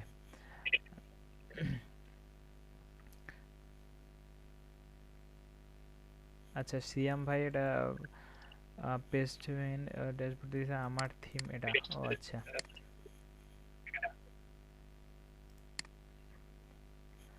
আচ্ছা, আপনার থিম দেখবো পরে। আপনি এক কাজ করেন, ওই আমাকে ফেসবুকে লিংক দিয়ে পাঠাইয়েন, আমি ওইখানটায় আপনাদের থিম দেখবো যদি থিম ডেভেলপ করে থাকেন। আচ্ছা রিমু ভাই, ল্যাপটপ ঠিক আছে ভাই? ল্যাপটপ ঠিক আছে, তাহলে আমার মানে আপনি কি গান টান শোনা যায়? গান টান শোনা গেলে আমার কথাও শোনা যাবে। আচ্ছা লাইভ সার্ভারে হোস্টিং দেখা। আচ্ছা ভাই, স্টেপ পার করি, ওগুলাতে আসলে ডোমেইন হোস্টিং কেমনে করে ওগুলো আমি দেখাই দেবো, সমস্যা নেই। আপনার আগের ক্লাসও এমন হয়েছে? আচ্ছা সবাইরে হচ্ছে না, দুই একজনের হইলে আসলে আপনারই ফিক্স করতে হবে, আপনার হয়তো কোনো প্রবলেম হচ্ছে। আর আমার এখান থেকে আমার মনে হয় কোনো প্রবলেম নাই আর কি, সবাই ভালোভাবেই শুনতে পাচ্ছে। জি স্যার, আমাদের কোনো প্রবলেম হচ্ছে না স্যার, সবই আচ্ছা ক্লিয়ার তো স্যার। ক্লাসের দিকে আবার আসি একটু। তো এখানে যে আমি সেট আপ করে ইনস্টল করে অ্যাক্টিভ করলাম আর কি, করার পরে এখানে যে অ্যাক্টিভ ডিভিটা দেখাচ্ছে, অ্যাক্টিভে আছে, আর বাকিগুলো যেগুলো ছিল ওগুলো দেখাচ্ছে, আর এখানে আমার ডিভি নামের থিমটা চলে আসছে, এবং ডিভির যে ফাইলগুলো সেগুলো চলে আসছে এখানটায়। তো ফাইলগুলো পরেই আলোচনা করব। এখন এটা একটু লুকিংটা দেখেন আপনি, মানে ওয়েবসাইটের হোম পেজটাতে আসেন। হোমে একটা লোগো, ডিভির লোগোটা দেখাচ্ছে, এখানে যে মেনু দেখাচ্ছে, সাইড বারটা দেখাচ্ছে, এবং পোস্টগুলো দেখাচ্ছে, আর নিচে কিছু ওই যে যে উইজগেটগুলো আছে ওগুলো দেখাচ্ছে, আইকন দেখাচ্ছে। একটা প্রিমিয়াম থিম সেট করলে আপনার কিছুই থাকে না, বুঝছেন, একদম বেসিক স্ট্রাকচার থাকে। তো এগুলাকে আবার আপনাকে কাস্টমাইজ করে স্ট্রাকচারটা বিল্ড করে নিতে হবে। ডিভি দিয়ে অনেক ভালো ভালো স্ট্রাকচার তৈরি করা যায়। আপনি যদি গুগলে ডিভি লিখে সার্চ করেন, ডিভি, দেখবেন এটা কি পরিমাণ ইউজ করে আর কি। এই যে ডিভি, এটা থিম এলিমেন্ট ওয়েবসাইটের এলিমেন্ট থিমসের আর কি, এরা ডেভেলপার।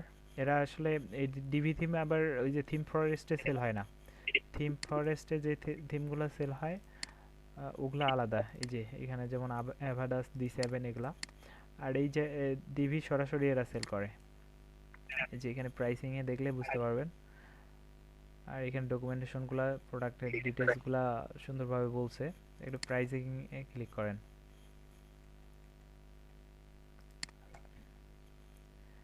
এই যে এটা ইয়ারলি, এক বছরের জন্য $89, আর লাইফ টাইমের জন্য কিনতে চাইলে আপনার $249 লাগবে, এটা লাইফ টাইম কিনতে পারবেন।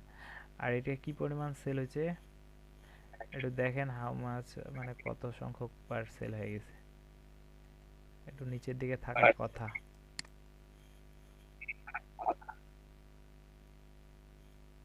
আচ্ছা ফ্লোয়ার সাবস্ক্রাইবার, ফ্লোয়ার মেম্বার, আচ্ছা এখানে দেওয়া নেই কি পরিমাণ সেল হয়েছে আর কি, মানে যেখানে একটা মেম্বারের সংখ্যা দেখলেই বুঝতে পারতেছেন, যেমন 55,000 এদের মেম্বার্স, মানে মেম্বার মানে রেজিস্টার্ড মেম্বার, যারা কিনে আবার জয়েন করছে আর কি, তাদের সংখ্যা এখানটায় দিছে।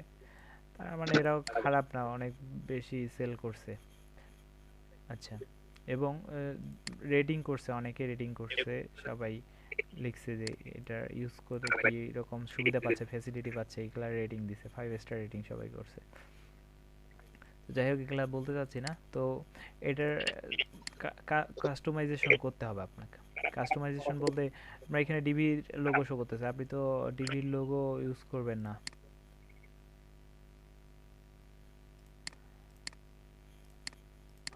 আপনি আপনার লোগো ইউজ করবেন, তো লোগো কেমনে চেঞ্জ করবেন? এই যে মেনুগুলোর মধ্যে দেখবেন এক্সট্রা কিছু মেনু সেট হয়ে গেছে আপনার এই ডিভি থিমের জন্য। এই যে ডিভি একটা থিমের মেনু আছে, এবং এখানে ডিভি থিম অপশনস আছে, এখানে ক্লিক করেন। এই যে প্রথমেই বলছে লোগো সেট করেন, এরপরে আপনি আরো অনেক কিছু সেট আপ করতে হবে, নেভিগেশন, বাইল্ডার, অনেক কিছু সেট করতে পারবেন। তো লোগোটা এখান থেকেই শুধু সেট করে দেন। আপনাকে লোগো নিতে হবে। ধরেন আমি একটা লোগো সেট করব, আমাদের ওয়েবসাইটের লোগো একটা সেট করে দিতে পারি, এই যে এটা দেই। এখানে দেওয়ার পর এটা একটু সেভ করেন, উপরে সেভ বাটন আছে আবার নিচেও সেভ বাটন আছে। আর বাকিগুলা করলাম না, বাকিগুলা পরে দেখাবো, শুধু লোগোটাই চেঞ্জ করে দেখালাম। তো একটু রিলোড করেন, এই যে আমার লোগোটা চলে আসছে। এবং এখানে পেজগুলা, তো এই পেজগুলাকে আমরা কন্ট্রোল করবো, মানে মেনুটাকে আমরা কন্ট্রোল করবো। এখানে মেনু নামে একটা অপশন পাবেন এই যে অ্যাপিয়ারেন্সের আন্ডারে। আচ্ছা, অ্যাপিয়ারেন্সে যে থিমসে কাজ করছিলেন তাই না, একটু কাস্টমাইজারে কাজ করেন। কাস্টমাইজার না কাস্টমাইজার কি, তো এই জায়গায় আসে আপনি এর সকল সেটিংসগুলা করতে পারবেন এবং এখানে প্রিভিউ দেখতে পারবেন। জেনারেল সেটিংসে যান, এরপরে এই যে সাইডের টাইটেল চেঞ্জ করতে পারবেন, ট্যাগলাইনটা চেঞ্জ করতে পারবেন, এবং সাইডের আইকন এই জায়গায় যে এই যে আমাদের জ্যাম্পের আইকনটা ধরছে এটা চেঞ্জ করে নিতে পারবেন। ধরেন আপনি চাচ্ছেন এই জায়গায় একটা আইকন সেট করতে, তো একটা আইকন আপলোড করি। তো আচ্ছা, ডেস্কটপে যাই, এই যে এইটা আইকন হিসেবে সেট করব। সিলেক্ট করেন, এখানে স্কোয়ার আছে তো এই জন্য ক্রপ করতে সুবিধা হবে আর কি। তো স্কোয়ার হিসেবে ক্রপ করলাম, পাবলিশ করেন, এই যে এই জায়গায় সেট হয়ে গেছে। এরপরে ওয়েবসাইটের প্রিভিউতেও আপনি রিলোড করলে এই জায়গাও কিন্তু এই আইকনটা আসবে। এই যে আইকন এখানে সেট করলাম, এখানে চলে আসলো। তার মানে ফেভিকন আমরা এই যে HTML এর মধ্যে সেট করছিলাম না, এখানে ওয়ার্ডপ্রেস কি করতেছে, উইদাউট কোডিং আপনি ফেভিকন চেঞ্জ করলেন, লোগো চেঞ্জ করলেন, এইগুলোর জন্যই হচ্ছে ক্লায়েন্টরা ওয়ার্ডপ্রেস সেট মানে ইউজ করতেছে। তারপরে টেক্সট কালার, অ্যাকসেন্ট কালার, এগুলো সব কিছু কন্ট্রোল করতে পারবেন। সাইটের স্ট্রাকচার, যেমন সাইটের কন্টেন্টের উইথ কমাইতে পারবেন, বাড়াইতে পারবেন। আচ্ছা, কমানো বাড়ানো পারবেন, এখানে এনাবল করার পরে কমানো বাড়ানো কাজ করেন। আচ্ছা, এখানে লিখে দিতে হবে নাকি?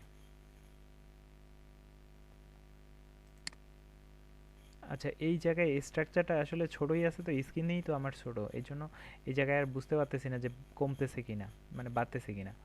এক কাজ করেন, আচ্ছা বক্সটা বাদ দেন। আচ্ছা, বক্স করলে এই যে এইখানে একটা বক্স আসতেছে, আর বক্সটা বাদ দিলে বক্স ছাড়াই চলে যাচ্ছে।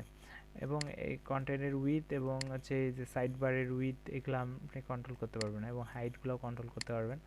তো আপাতত এইখানে লেআউটটা নিয়ে কাজ করলাম না, এই যে টাইপোগ্রাফি মানে কালার এবং ফন্টের সাইজগুলো, বোর্ডের ফন্টের সাইজ এই যে বড় হচ্ছে না, এই যে এগুলো দেখেন। তো এইভাবে আপনি কোড করে, আমরা যেহেতু এইগুলা করতেছিলাম যে ফন্টের সাইজ দিচ্ছিলাম বোর্ডের মধ্যে, এইখানটা ওইগুলা করতে হচ্ছে না, থিমের সুবিধা এটাই। এবং আমরা ফন্টের হাইট উইথ এগুলা এবং কি ফন্ট ইউজ করবেন, এখান থেকে একটা ফন্ট ইউজ করে দিলেন, ওই ফন্টটা চলে আসলো টাইটেলের মধ্যে। বডি টেক্সটগুলোর জন্য একটা আলাদা ফন্ট চাচ্ছেন, তো বডির ফন্টটা একটু চেঞ্জ করেন, এটা স্ক্রিপ্ট টাইপের ফন্ট দিয়ে দেন, এই যে স্ক্রিপ্ট টাইপের ফন্ট, জিবি মানে আঁকা বাঁকা টাইপের আসবে এই যে, ঠিক আছে। এবং কালারগুলো চেঞ্জ করতে পারবেন, আর এইটা একটু কম ডার্ক না, একটু ডিপ ডার্ক করে ফেলেন। আচ্ছা, এটা রেড করে দেখেন, ডিফারেন্সটা বুঝতে পারবেন। হ্যাঁ, এবং পাবলিশ করলে এটা কিন্তু সেট হয়ে যাবে। দেন পাবলিশ করলাম, করে পরে ওয়েবসাইটে রিফ্রেশ করেন, দেখেন কন্টেন্টগুলোর কালার। আচ্ছা, সেভ করছি তো, এক কাজ করেন, আচ্ছা রিফ্রেশ করার পরও যদি আপনি দেখেন আপনার কালারটা চেঞ্জ হয় নাই, তাহলে আপনার সেভ হয়ে আছে আর কি। এইখানে যে প্রিভিউটা দেখতেছেন এইটাই মেইন সেট হয়ে গেছে, কিন্তু এই জায়গায় আপনার সেসটা কুকিজটা মানে ক্লিয়ার করতে পারতেছে না, যার কারণে আপডেট নিচ্ছে না। সমস্যা নাই, আপনি সব কিছু এখানে ডিজাইন করেন, করে পরে আপডেট করবেন। এখানে শুধু লোকাল সার্ভারে এই সমস্যাগুলো হয়, আপনার লাইভ সার্ভারে এরকম হবে না, এটা রিয়েল টাইম আর কি আপডেট হয়ে যাবে ব্যাক এন্ডের সাথে ফ্রন্ট এন্ড। তো এরপরে আরও যে সেটিংসগুলো আছে, আপনারা একটা করে থিম সেট করবেন, আর ওই থিমের অপশনসগুলা এইভাবে চেঞ্জ করে সেট করে দেখবেন আর কি।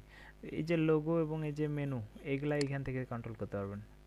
আর আপনি চাচ্ছেন এই মেনুটা আপনি ভার্টিক্যাল চাচ্ছেন, এই যে এই পাশে চলে আসলো, বাদ দিলেন, ভার্টিক্যাল করে রাইটে চাচ্ছেন, ডানে আসলো। আচ্ছা, এটা বাদ দিলেন এবং হাইড করে দিতে পারেন, চলে গেছে না, অথবা রাখতে পারেন, থাকলো।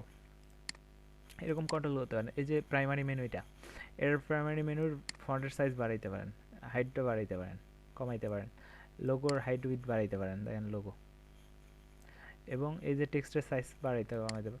তো এই কন্ট্রোলিংগুলো আমি আসলে দেখাবো না, এগুলো আপনাদের কাজ, আপনারা এই ডিভিটা সেট আপ করবেন, করে আপনারা এই সেটিংসগুলো সব দেখবেন। এবং এই যে বাটনস ইউজ হচ্ছে, দেখেন কোথায় কোথায় বাটন আছে। আচ্ছা বাটন এইখানে কোথাও নাই, রিড মোডের বাটন একটা থাকার দরকার ছিল। তো এই যে বাটনের কালার এগুলো সেট করতে পারবেন। অসংখ্য অসংখ্য সেটিংস আছে, একটা প্রিমিয়াম থিমে অনেক কিছু সেটিংস থাকে। আচ্ছা আরেকটা কমন কিছু সেটিংসগুলো দেখাই আপনাদের এইখানে। ধরেন আপনি চাচ্ছেন যে ব্লগগুলো এই পেজে শো করবে না, এই জায়গায় একটা নর্মাল পেজ সেট করবেন এবং ব্লগের জন্য আলাদা একটা পেজ করবেন। তাহলে এই যে সেটিংস থেকে আপনি পেজ, আচ্ছা পেজ আগে দেখেন, এই যে পেজে যে দেখেন কয়টা পেজ আছে, একটা প্রাইভেসি পলিসি নামের পেজ আছে, তাও এটা ড্রাফট করা সেভ নাই, আর একটা স্যাম্পল পেজ আছে। এক কাজ করেন তো স্যাম্পল পেজটাতে যান, তো স্যাম্পল পেজে কিছু কন্টেন্ট দেওয়া আছে তাই না। এক কাজ করেন এখানে আরেকটা পেজ তৈরি করেন, একটা হোম নামের পেজ তৈরি করেন, ব্ল্যাঙ্ক পেজটা একটু ব্ল্যাঙ্ক ইউজ করেন, পাবলিশ দিলাম, তাহলে কি এটা ব্ল্যাঙ্ক একটা পেজ হবে না।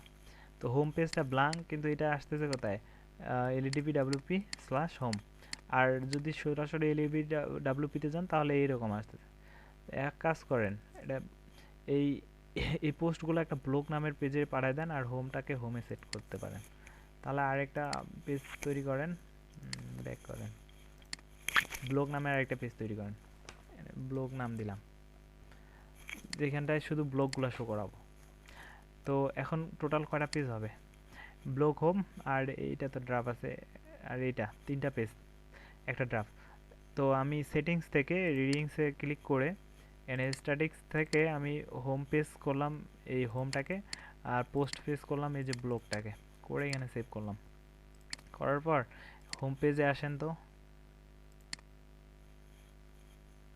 এই যে হোম পেজে কি হোম পাইছে এবং ব্ল্যাঙ্কটা, আর এই যে ব্লগ পেজটাতে যান, তো এই যে ব্লগগুলো এখানে চলে গেছে না, মানে অন্য পেজে পাঠাই দিছি ব্লগগুলোকে, এইভাবে করতে পারেন। তো আবার ব্লগের ডিজাইনগুলো চেঞ্জ করতে পারবেন, এগুলো কাস্টমাইজারে আছে অথবা এইখানে কাস্টমাইজ আছে, এই যে থিম কাস্টমাইজার এখানেও পাবেন, আবার অ্যাপিয়ারেন্সের কাস্টমাইজেও পাবেন। এবং এই যে উইজেট দেখতেছেন না এই পাশ, এই যে 1 2 3টা, এবং এই যে সাইড বার, এগুলা কেমনে কন্ট্রোল করবেন, এই যে অ্যাপিয়ারেন্স উইজেট সাইড বারে এই যে সার্চ পোস্ট রিসেন্ট কমেন্ট, এগুলা search recent post recent comment. এক কাজ করেন এই জায়গায় ক্যাটাগরি সেট করে দেন, এই যে ক্যাটাগরিটা এই জায়গায় নেন সার্চের পরে, এবং এখানে টাইটেল দেওয়ার দরকার নেই, আপাতত এইভাবেই রাখেন, দেখবেন এখানে ক্যাটাগরিটা চলে আসছে এই যে। এবং কয়টা ক্যাটাগরি আপনি ইউজ করবেন ওগুলো সব এখানে চলে আসবে। তো এই জায়গায় একটা ক্যালেন্ডার চাচ্ছেন, তো এই জায়গায় একটা ক্যালেন্ডার নেন, টাইটেল দিতে পারেন, এখানে ক্যালেন্ডার লিখে দেন, অথবা না দিলে অটোমেটিকলি ক্যালেন্ডারেই নিত। যেমন আমরা ক্যাটাগরি এখানে না টাইটেল দিইনি, তারপর ক্যাটাগরিজের জন্য এই যে ক্যাটাগরিজ টাইটেলটা নিয়ে নিয়েছি। ক্যালেন্ডার আমি টাইটেল না দিলেও এখানে টাইটেল নিয়ে নিত। তো একটু রিলোড করেন, এই জায়গায় ক্যালেন্ডারটা শো করতেছে। তো এই যে উইজেটগুলো এখান থেকে ড্রাগ করে এখানে পেস্ট করলেই শো করবে। তো এই যে ফুটার ওয়ানে আর্কাইভ ক্যাটাগরিজ আর মেটা, এই যে এই কয়টা ফুটার ওয়ানেই সব কটাই সেট করা আছে, যার কারণে তো এক কাজ করেন এখানে 3টা ফুটার ইউজ করতে পারবেন, 1 2 আর 3, তিনটা উইজেটে আলাদা আলাদা করে দেন। এই যে একটা 2তে কিছু নেই, 2তে একটা কিছু দেন, আর 3তে আরেকটা কিছু দেন ক্যাটাগরিজতে। তাহলে আর্কাইভে 1-এ, 2তে মেটা, ক্যাটাগরিজতে 3 নাম্বার উইজেটে থাকলো। তো এরপরে রিফ্রেশ করেন, এই পাশে যেগুলো সেট করছি ওগুলো এই পাশে, আর এইখানে 1 নাম্বার 2 নাম্বার আর 3 নাম্বার 4 নাম্বারে আরেকটা কিছু সেট করতে পারবেন। এই পাশে দেখেন তো 4 নাম্বার আছে, এই যে 4 নাম্বারে ধরেন একটা ইমেজ সেট করবেন, তো ইমেজ 4 নাম্বারে ড্র্যাগ করে দিলাম, এখানে ধরেন এই ইমেজটাই সেট করি, টাইটেল দিতে পারেন না পারেন, এবং ইমেজের লিঙ্ক ধরে দিতে পারেন, তো কিছুই দিলাম না আপাতত। এরপরে পেজটা রিফ্রেশ করেন, হোম পেজ তো ব্ল্যাঙ্ক, এই যে সাইড বারটা এই যে এই যে এই যে এই যে ঠিক আছে, এবং অন্য ব্লগ পেজে যান, এই যে এইগুলা থাকবেই, উইজেট সাইড বার এগুলা থাকবেই, শুধু পেজের কন্টেন্টগুলো চেঞ্জ হবে। স্যাম্পল পেজে যান, স্যাম্পল পেজের কন্টেন্ট এই যে এই যে। তো এইভাবে কন্ট্যাক্ট পেজ, ব্লগ পেজ করছেন, হোম পেজ করছেন, কন্ট্যাক্ট পেজ, সার্ভিস পেজ, এইভাবে অ্যাবাউট আস পেজ এগুলো তৈরি করতে পারবেন। এইভাবেই তো একটা ওয়েবসাইটের স্ট্রাকচার তৈরি হয়। তাহলে আশা করি বুঝতে পারছেন ওয়ার্ডপ্রেসটা আর ওয়ার্ডপ্রেসের মধ্যে কেমনে থিম সেট করতে পারবো। আচ্ছা, থিম ছাড়াও আরেকটা এক্সটেনশন আছে, সেটাকে বলা হয় প্লাগইনস। এই যে প্লাগইনস, এটার মধ্যে দেখবেন দুই একটা প্লাগইন সেটআপ করা আছে, অ্যাক্টিভ করা নাই। আপনি এখান থেকে অ্যাড নিউ করে অসংখ্য প্লাগইন অ্যাড করতে পারবেন। ধরেন আপনি ওয়েবসাইটটাকে আচ্ছা, এখানে একটা কন্ট্যাক্ট ফর্ম সেট করতে যাচ্ছেন। ধরেন একটা কন্ট্যাক্ট নামের পেজ তৈরি করলেন। আমি একটা পেজ তৈরি করি, কন্ট্যাক্ট আস। তো এই পেজটা তৈরি করলাম, করে পাবলিশ করলাম। এখন যদি এই পেজটা ভিউ করি, কন্ট্যাক্ট পেজে কোনো ফর্ম শো করে না। তা আপনি চাচ্ছেন একটা ফর্ম এখানে সেট করবেন, তাই তো?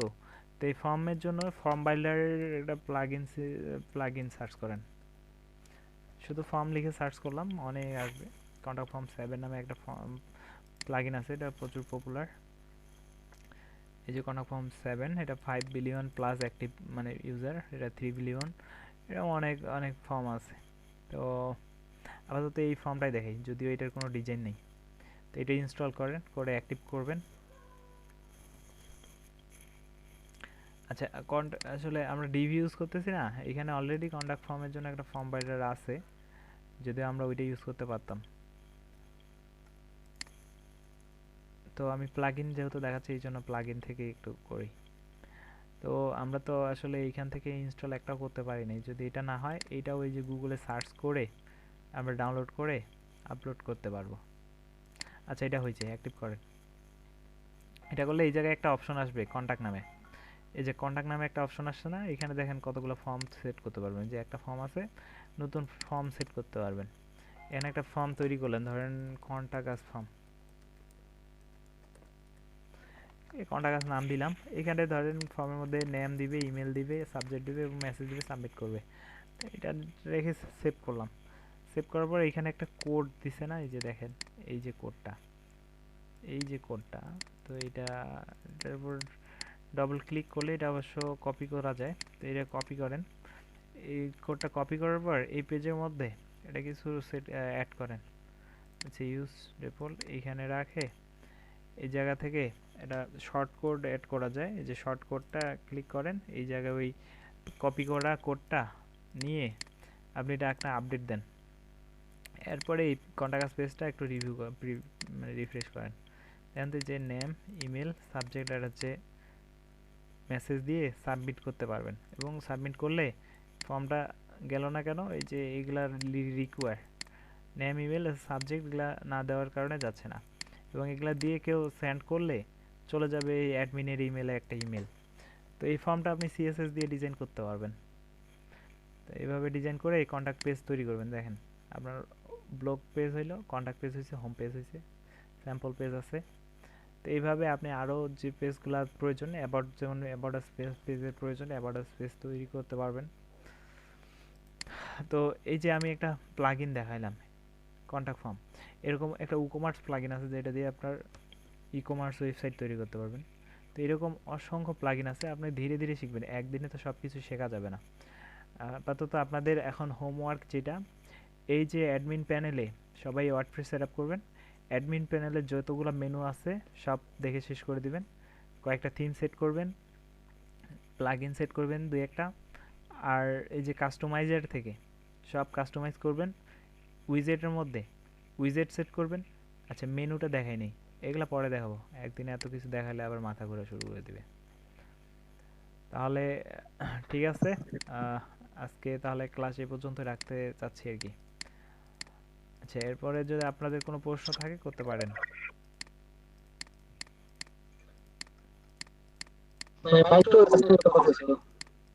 মাইক্রো কার্স নিয়ে প্রশ্ন ছিল, আচ্ছা বলেন। আচ্ছা, আপনি যদি ব্যাপারে আপনার আচ্ছা, আপনার সাপোর্টে কন্ট্যাক্ট করছেন, সাপোর্ট থেকে রিপ্লাই আসে নাই? না ভাই, কোনো রিপ্লাই। আচ্ছা, আপনার ডলারটা কি পেন্ডিং ট্রানজাকশনের মধ্যে আছে না আপনি কিসে পেন্ডিং আছে ভাই। আপনি কিসে, পেপাল বা পেনের? ব্যাংকে দিছি, ব্যাংক ট্রানজাকশন আছে। আচ্ছা, আপনি ওই সাপোর্টে আবার একটা মেল দিয়ে দিয়েন যে আমি উইথড্র করতে চাচ্ছি না, কারণ ব্যাংক ট্রানজ্যাকশন তো আপনার ব্যাংক অ্যাকাউন্ট কোন ব্যাংকে দিছেন, বাংলাদেশের কোনো ব্যাংকে, ডাচ বাংলা ব্যাংক। হ্যাঁ বাংলাদেশের কোনো ব্যাংকে আপনার মাইক্রো ওয়ার্কার্স পেমেন্ট সেন্ড করবে না, কারণ বাংলাদেশের কোন ব্যাংকে চিনে মাইক্রো ওয়ার্কার্স, শুধু বাংলাদেশ না, কোনো কান্ট্রির কোনো ব্যাংকে চিনে না, এরা চিনে অনলাইন ব্যাংকিং, যেমনটা আপনার পায়োনিয়ার, পেপাল এইগুলাকে চিনবে, আর ওদের মধ্যে সেন্ড করবে। আর ডাইরেক্ট দুই একটা ব্যাংকের জন্য আছে ওয়্যার ট্রান্সফার, কিন্তু ওয়্যার ট্রান্সফারের আপনার হচ্ছে পেমেন্টের থেকে প্রায় হচ্ছে ওদের ফিসটাই অনেক বেশি। ওয়্যার ট্রান্সফার $200 নিচে হবে না, আবার হচ্ছে তাদের কন্ডিশন থাকবে $50 চার্জ থাকবে। তো ওয়্যার ট্রান্সফারে না, ব্যাংকে ট্রান্সফারেও না, আপনাদের জন্য যেটা অ্যাভেলেবল এটা হচ্ছে পায়োনিয়ার, আর একটা হচ্ছে পেপাল এবং স্কিল। তো স্কিলটারও চার্জ বেশি, আপনার পেমেন্টটা উইথড্র ক্যান্সেল করতে হবে, করে আপনাকে পেপাল অথবা পায়োনিয়ারে নিতে হবে। আমার সাজেস্ট ছিল প্রথম থেকেই যে পায়োনিয়ার। আমি আপনাদের সবাইকে বলছিলাম যে একটা করে পায়োনিয়ারের অ্যাকাউন্ট খুলে নেবেন, যেহেতু পেমেন্ট আইডির অ্যাকাউন্ট ভাই আছে, কিন্তু আমি এটাতে ইউটিউব ভিডিওতে কিন্তু ব্যাংকটা হয় নাকি, এজন্য আমি পেয়ালার দিই। পায়োনিয়ার ছাড়া তো আসলে পেমেন্ট সেন্ড করবে না। আচ্ছা, রিমুভ আপনার ফোনের স্ক্রিন দেয় বাট সাউন্ড আসে না। আচ্ছা, আপনি ফোন থেকে আপনার সাউন্ড না আসলে আমরা আসলে হয়তো যাইতেও পারে আপনার স্ক্রিনে সাউন্ড, হয়তো আপনি স্পিকার অন করতে পারতেছেন না বা এরকম কিছু একটা প্রবলেম হচ্ছে। আচ্ছা, ক্লাস শেষে আপনার এই প্রবলেমটা আমি দেখতেছি, সমস্যা নেই, স্ক্রিন শেয়ার নিয়ে দেখব। আচ্ছা, আপনার পেমেন্টের বিষয়ে আমি দেখি আপনার কি করা যায়, আমি দেখতেছি। আপনার এই সাপোর্টের মেসেজ আসলে আমাকে সাথে সাথে জানাবেন। আচ্ছা ভাই। আচ্ছা, এদিকে আর কারো কোনো প্রবলেম? পেমেন্ট নিয়ে আমারও সেম প্রবলেম। আপনারও পেমেন্ট নিয়ে প্রবলেম? আপনার পেমেন্টের জন্য কি কোনো উইথড্র রিকোয়েস্ট করছেন? আমি ইসলামী ব্যাংক থেকে করেছিলাম। হ্যাঁ, তো আপনার কি পেমেন্ট আসছে? না ভাই, আসে না। হ্যাঁ, এটাই জানি স্বাভাবিক। দেখেন। এক কাজ করেন, মাইক্রো ওয়ার্কার্সটা একটু ওপেন করি তো দেখি কি হয়। আচ্ছা, ওপেন হবে, ঠিক আছে, একটু স্ক্রিনশট করব। দেখেন। আচ্ছা, আমি লগ ইন করে একটু দেখি এখানটায় কি কি অপশন আছে, আপনাদেরকে একটু এক্সপ্লেন করে দিই, তাহলে আপনারা বুঝতে পারবেন।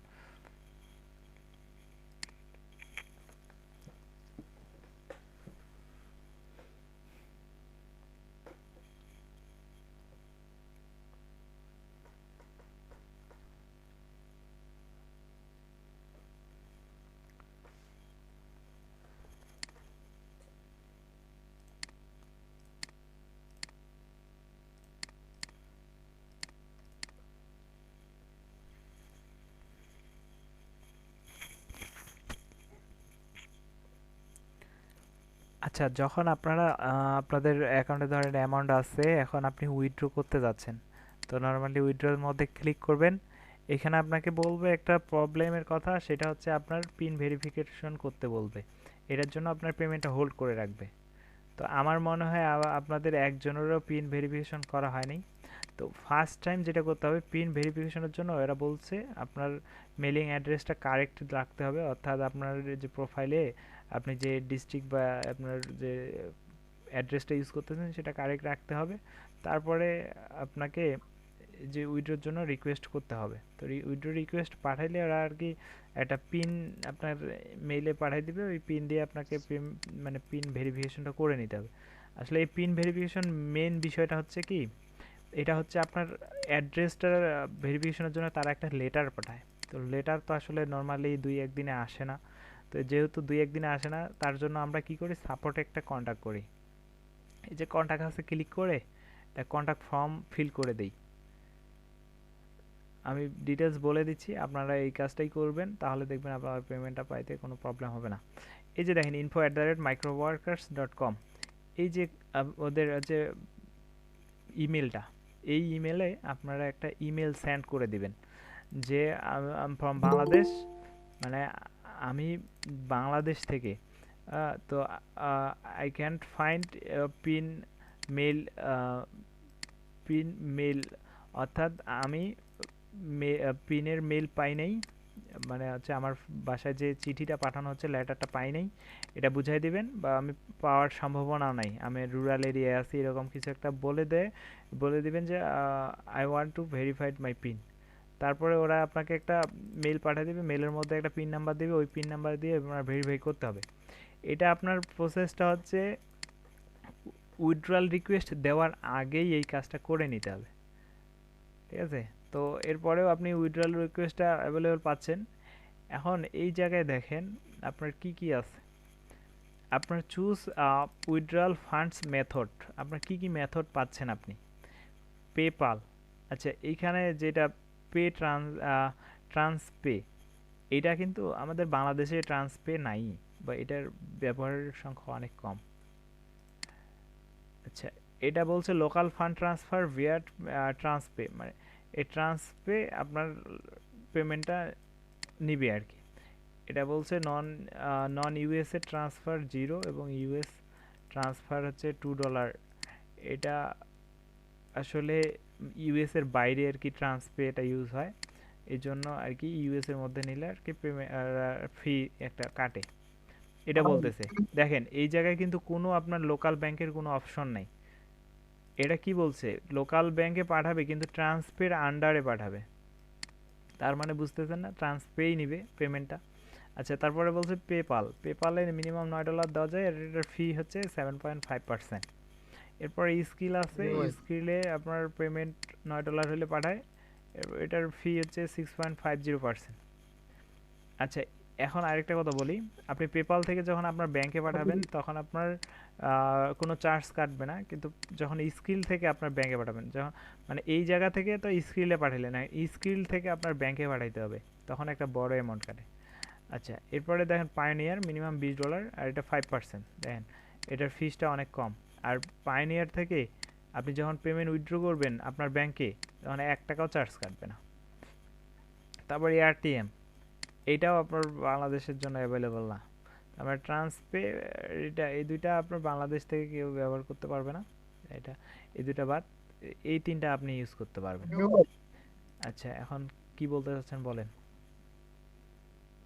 আচ্ছা রিভু ভাই, মানে যে মাইক্রো ওয়ার্কারের যে তার একটা এফএকিউ আছে না, মানে কোয়েশ্চেন ফ্রিকোয়েন্টলি, এটার মধ্যে লেখছে যে আচ্ছা, প্রথম এই যে উইথড্রটা হ্যাঁ, মানে চেক করলে দেখতে পারবেন প্রথম উইথড্রটা যে এরা ট্রান্সফার করছে আর কি, রেফার করছে, এরকম একটা লেখা লেখছে, দেন যে তাহলে ফিন লাগবে না, এরকম একটা দেখতে পারবেন আপনি যে জাননি সেটা। How can I get paid, এরা বলছে ইউনিট আর্ন এত ডলারের উপরে এগুলাতে, আর লোকাল ফান্ড ট্রান্সফার বিয়ে ট্রান্সফার এটার জন্য আপনার, এটা বলছে উইল বি অ্যাপ রিকোয়েস্ট আর, আচ্ছা place request US citizen withdrawal via dollar is also possible. আচ্ছা, future announcement will be implement all payment made in USD। আচ্ছা, 2-3 দিন লাগবে ব্যাংকিং এর জন্য। তারপর what is micro worker pin, আচ্ছা এই যে আপনাদের জন্য এই বিষয়টা বেশি। Withdrawal require a pin order to activate, যে আপনার এখন আপনি উইথড্র দিলেও আপনার উইথড্রটা ঢুকবে না যতক্ষণ পিন অ্যাক্টিভেট করবেন না, মানে পিনের দ্বারা আপনার উইথড্রলটা অ্যাক্টিভেট করতে হবে। সেই pin mail to your home, দেখেন আপনার বাসার অ্যাড্রেসে ওরা পাঠাই দিবে একটা পিনের জন্য একটা চিঠি। আচ্ছা, দিস অটোমেটেড প্রসেস, আচ্ছা the is one pin mailed is one race ensure work verified there is multiple account. আসলে পিন ভেরিফিকেশনটা করে আসলে আপনার যদি একাধিক অ্যাকাউন্ট থাকে এইটা চেক করার জন্য ওরা একটা পিন ভেরিফিকেশনটা করে আর কি। Once pin mailed status display your account bank FR your pin once is it is receive. আচ্ছা, after such is completed your withdrawal will be activate, মানে এই পিন ভেরিফিকেশন প্রসেসটা কমপ্লিট হইলে আপনার তারপরে উইথড্রয়ালটা আপনার অ্যাক্টিভেট হবে আর কি, উইথড্রয়াল প্রসেসটা, মানে আপনি এখন উইথড্র দিলেও আপনার উইথড্রটা এখন ডিঅ্যাক্টিভ। আচ্ছা, note this pin process only from the first withdrawal শুধুমাত্র পিন ভেরিফিকেশন করতে হবে প্রথম উইথড্রোর জন্য, তারপরে উইথড্রোগুলোতে আর লাগবে না, নেক্সট উইথড্রোগুলোতে এটা অ্যাক্টিভই থাকবে উইথড্রল। আচ্ছা, pin delivery taken 1 to week, দেখেন আপনার 4 সপ্তাহের মতো পিন ডেলিভারি লাগতে পারে, যেহেতু আপনার মেলিং অ্যাড্রেসে যাবে এটা লোকেশন অনুযায়ী। আচ্ছা, please ensure you enter the current mailing address, এই জন্য আপনাকে অ্যাড্রেসটা সঠিকভাবে দিতে হবে। Pin display in your PS is not active, not receive, যদি আপনি পিন রিসিভ না হয় তাহলে আপনার $2 কাটা আবার পিন পাঠিয়ে দিবে আপনার অ্যাড্রেসে, নতুন পিন, যদি আপনি না পায়ে থাকেন। Succeeding withdrawal, a withdrawal pin is one email is sent in order to complete withdrawal request. এটা বলছে successfully withdrawal pin 1 mail is sent, মানে আপনাকে পাঠায় যদি অলরেডি দিয়ে দেয় টু কমপ্লিট উইথড্রল রিকোয়েস্ট। আচ্ছা, এটা তারপরে আর কি উইথড্র রিকোয়েস্ট দিতে পারবেন। It has 4 week but it still have receive pin that do the next. এখানে বলতেছে যে স্যার আমরা কি স্যার লিভ নিতে পারবো? আচ্ছা, লিভ নিতে স্যার পারেন, আমরা লিভ নিতে পারি? সমস্যা নেই, নিতে পারেন। আচ্ছা, এইখানে ক্লাস তো স্যার দিয়ে দিবেন না ইউটিউবে? 4 সপ্তাহের মতো লাগবে, কিন্তু আপনি ওই যে পিনের রিকোয়েস্ট দিয়েই আপনি হচ্ছে উইথড্রোর জন্য রিকোয়েস্ট দিতে পারবেন, এটা বলছে। আচ্ছা, আপনি কই পাইছেন যে আপনার জন্য রিকমেন্ডেড করছে ট্রান্সপে? এই জায়গায় আর একটু নিচে দেখতে পারবেন যে ট্রান্সফার একটা অপশন আছে, অপশনের মধ্যে ওরা এরকম বলছে, আমি চাইলে আমি স্ক্রিনশট দিতে পারি। আচ্ছা, আমি এখানে দেখতেছি I want to withdraw using Transpay, is it available in my country? Unfortunately not all country are eligible Transpay withdrawal. এখন এটা কোন কোন কান্ট্রিতে সাপোর্ট করবে, এটা এই যে ওদের ব্লকে যায় দেখতে পারেন, এখানে কোথায় কোথায় সাপোর্ট করবে। আমার মনে হয় না ট্রান্সপে বাংলাদেশে সাপোর্ট করে। I can fill some fields transparent withdrawal, এটা যাদের কান্ট্রিতে ট্রান্সপে সাপোর্ট করবে তারা ফার্স্ট উইথড্রটা নিতে পারবে আর কি, এই ধরনের এটা এটা সেই ক্ষেত্রে আপনি বলতে পারেন, কিন্তু আমাদের বাংলাদেশে ট্রান্সপে নাই। When place a transfer withdrawal request, please ensure input information from top bottom city state.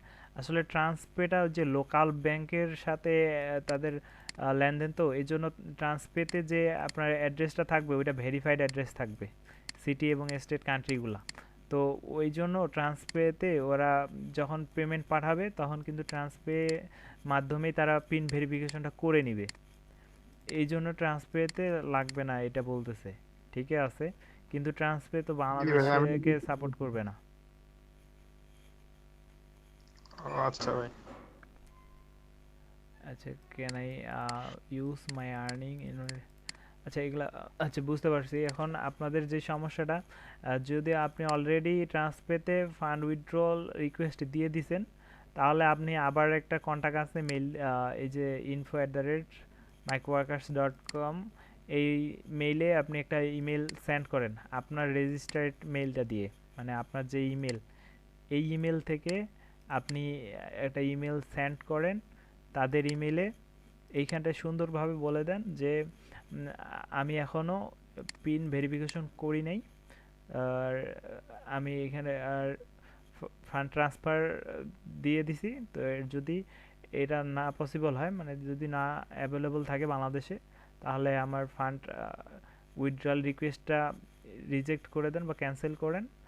আর তারপরে যে আমার পিন ভেরিফিকেশনের জন্য আমি পিন রিকোয়েস্ট করতে যাচ্ছি, এটা আর কি তাদের মেইলের মধ্যে দিয়ে একটা মেইল সেন্ড করে দেন, বেশি বড় করার দরকার নাই, 3-4 লাইনের মধ্যে লিখে সেন্ড করে দেন। আর হ্যাঁ, এখানে মেইল সেন্ড করার সময় আপনার এই যে হচ্ছে ইমেলটা, এই যে ইউজার আইডিটা এটা দিতে পারেন, ঠিক আছে? এই আইডিটা কাজে লাগবে আর কি, তারা এই আইডি দিয়ে আপনার অ্যাকাউন্ট ফাইন্ড করবে। এইগুলা করে একটা কন্ট্যাক্ট করেন, দেখবেন আপনাদের রিপ্লাই করবে 2-1 দিনের মধ্যে। রিপ্লাই করলে তারা কি বলতেছে সেটা রিঅ্যাকশনটা একটু ফলো করেন।